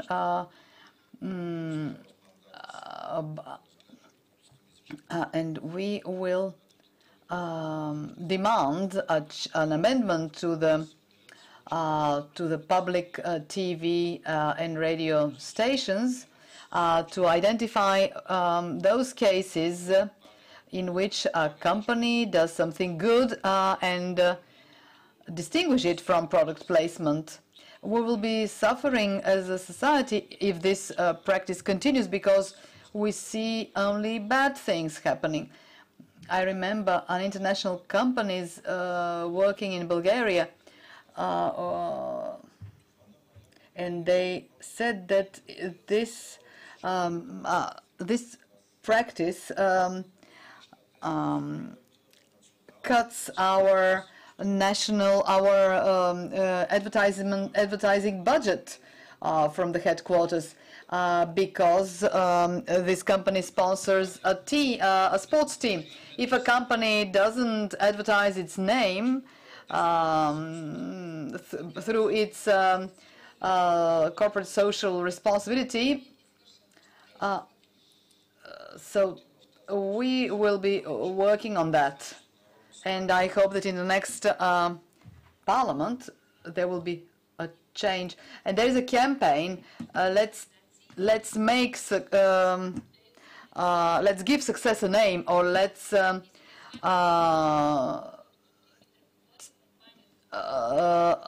take anonymity off success. Yes, this company is the sponsor of the male volleyball team, but no media was able to quote that a company like that, of that size, allocates huge resources to make us feel proud. We had some discussions with the general director of the Bulgarian National TV. We will hold negotiations with the media, with the other media, and we will insist on legislative amendment to that effect. I am aware that we are out of time. Can we continue? because this is an interesting topic for all of us. Professor Nikolai Denkov, Deputy Chair of the Business Faculty at the Brussels Free University, where social policy and social economy and corporate social responsibility are his passion, apart from his line of expertise, is out there waiting to join us. Professor Dench, thank you. Thank you for this opportunity. Just as corporate social responsibility and social entrepreneurship are close to my heart, I will briefly present what we do and say that both for businesses and for the NGOs, social entrepreneurs require a healthy ecosystem. And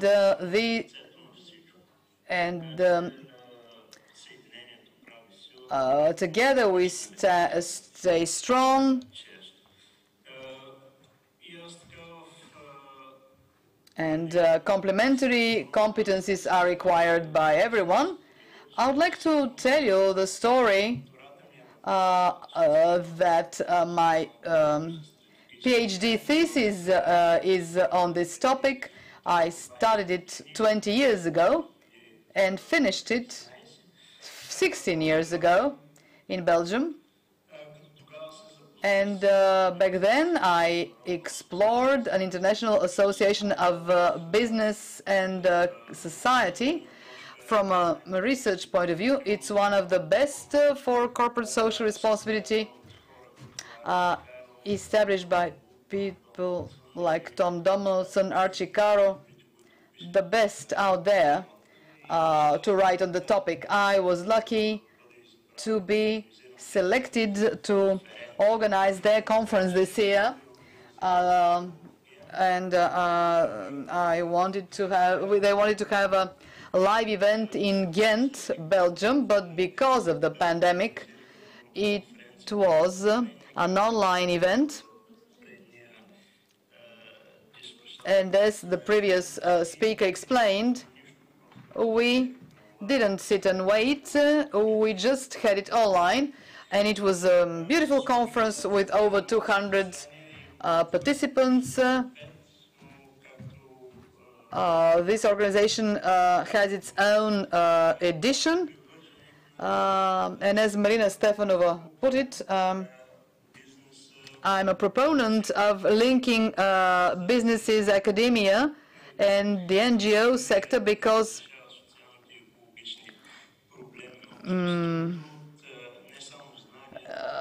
not only knowledge is needed, action is needed, entrepreneurship is needed, proactivity are needed, and they are the ones that solve it.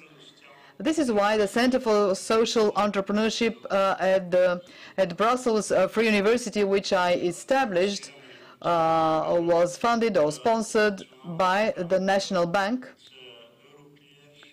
by Euroclear, an international company. They are for transactions clearance at the international financial markets, and the social company Close the Gap.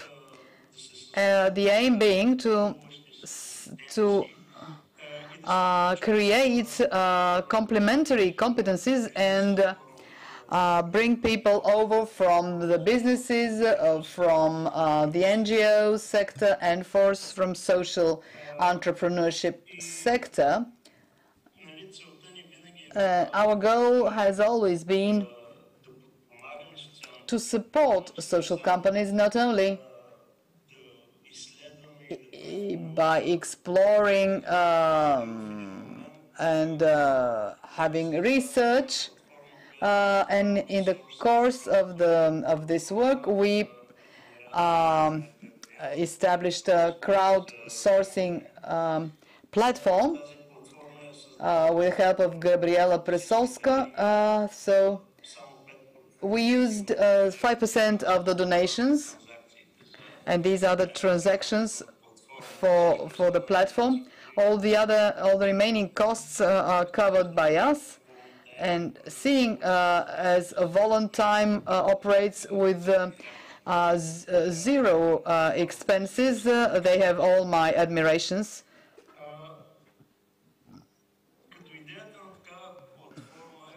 The idea behind such a platform, when we try to help someone, is that we should not be the ones that are seen as an obstacle, our time, our knowledge being an impediment. Entrepreneurs, and when I try to help student entrepreneurs or social entrepreneurs, I try to tell them not to listen to me, but just to think out loud along with me, because the fact that a professor has told you something is not as important as your own ideas or intentions. And another example that I'd like to talk to you about, Bulgaria impact. I gave you the link. Please look it up. Visit this website. The idea behind it, which we have been developing with Trachea Economic Zone. I wholeheartedly thank Katya for not only for the media coverage, but for the contacts with the businesses, for the support. And also, I'd like to thank Engineer Panchev for his vision. What matters for the business is that social and economic problem should be solved. And social entrepreneurs are focused on these problems, and the contact between businesses and social and enterprises is not only on voluntary basis. It's not only to embrace a not-for-profit cause. The businesses have a lot to learn from social entrepreneurs and vice versa.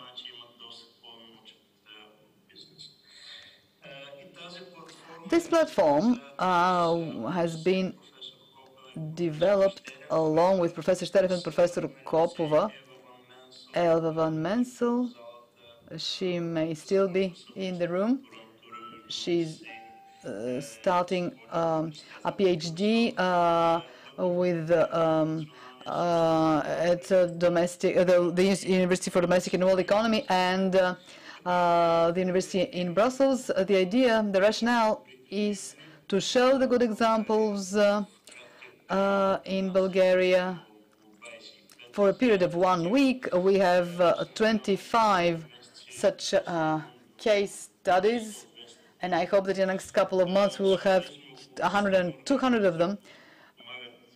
We have listed a dozen of organizations that lend support to social entrepreneurs, hoping that there will be 50 of them.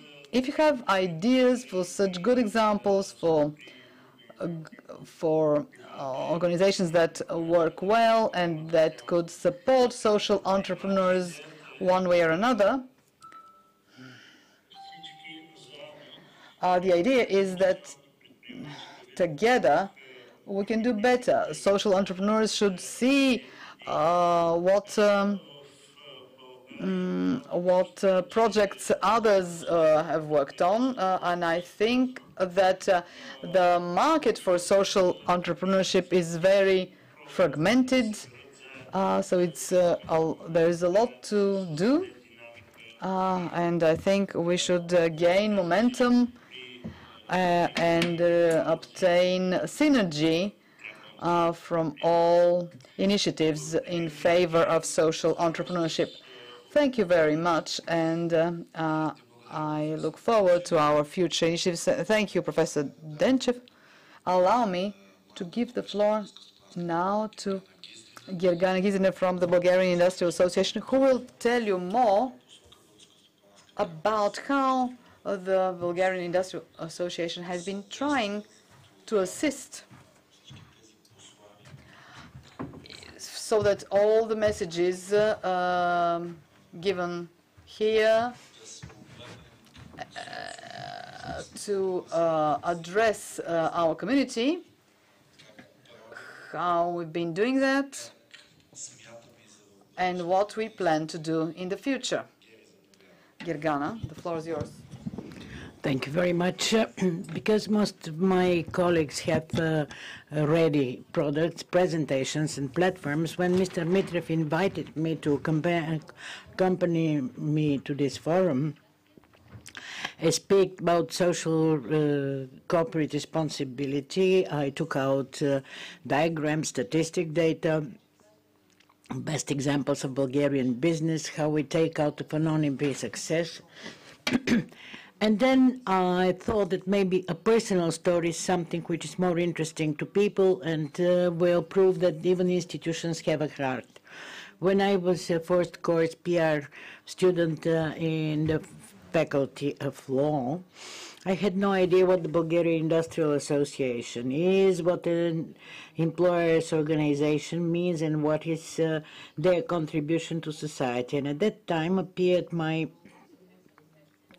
the present director of a press center, and that was the first living PR I came across in my life. Someone who one can ask questions about the profession, about the nature of the Bulgarian Industrial Association, and really answered everything I was asking her. That's how I got interested in the Bulgarian Industrial Association. They had a program for interns, and maybe I'm standing in front of you after 9 years later since the internship program. And here comes the conclusion, how important it is to pay attention to young people, to how they had to be educated through the personal example, and to be aware that an internship, it doesn't mean that you can introduce someone into a company for a week or two. It's not just wandering around, it's not a presentation, it's a touch with the people who work there. And because of those people realize what they do, and industrial zones in Bulgaria, what they're busy with. Well, a good example is the fact that I know about 80% of the people present here, thanks to my job and the problems we discussed together, but mostly because of such events when we were searching the best news, the best about Bulgarian business. Maybe have to embrace a personal cause and personal understanding of what is good, why it is important to invest in the good things and to look for ways to do it. The association may be embraced as a mission, not even to question whether to mention the name of a company, whether to be a member of the Bulgarian Industrial Association, but just to create a good and real image of the Bulgarian entrepreneur, because it's not just an example.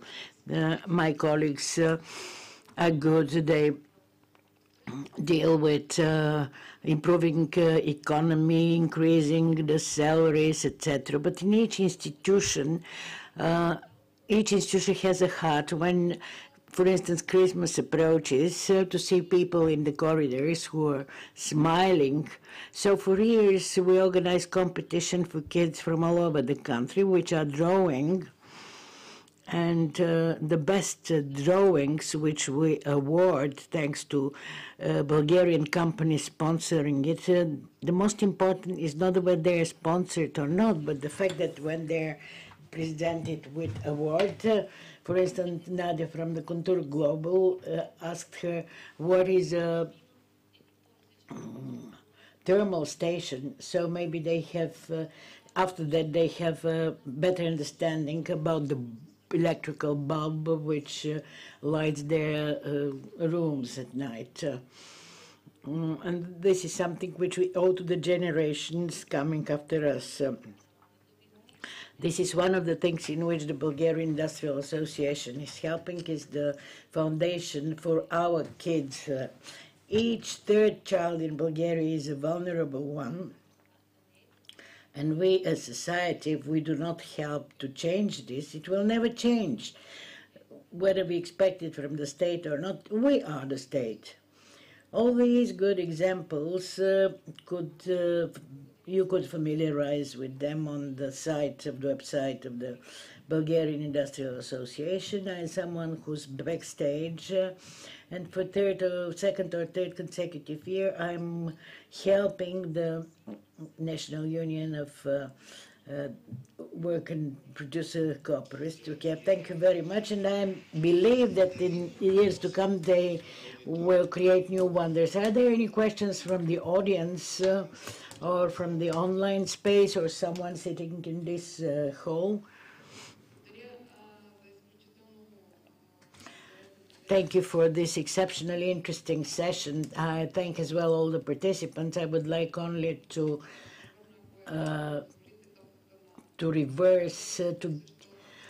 give back the ball to Alexander Stoichkov because he had a very interesting video.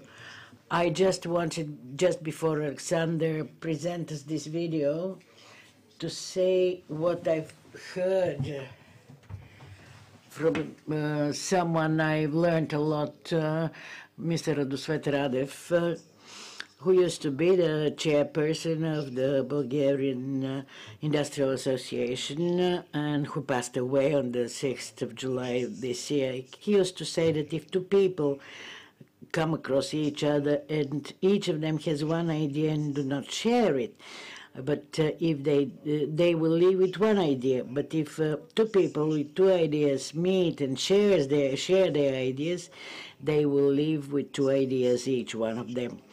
So I want that all of us today leave with everything which was shared here, idea-wise, to think it over and to make the life of everybody better. Alexander, please let us see your video. Just before I release the video, I'll tell you that about this video that this is our avatar, which is presenting the online fair, which started on the 29th of September. And this video was prepared for that. The avatar is a woman. Her name is Maya. It's in English with Bulgarian subtitles. This is one of the technologies we are dealing with. So we have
Well, by the way, she speaks 20 languages. It's like gesture language. Dear friends, I thank you all for your participation in this round table.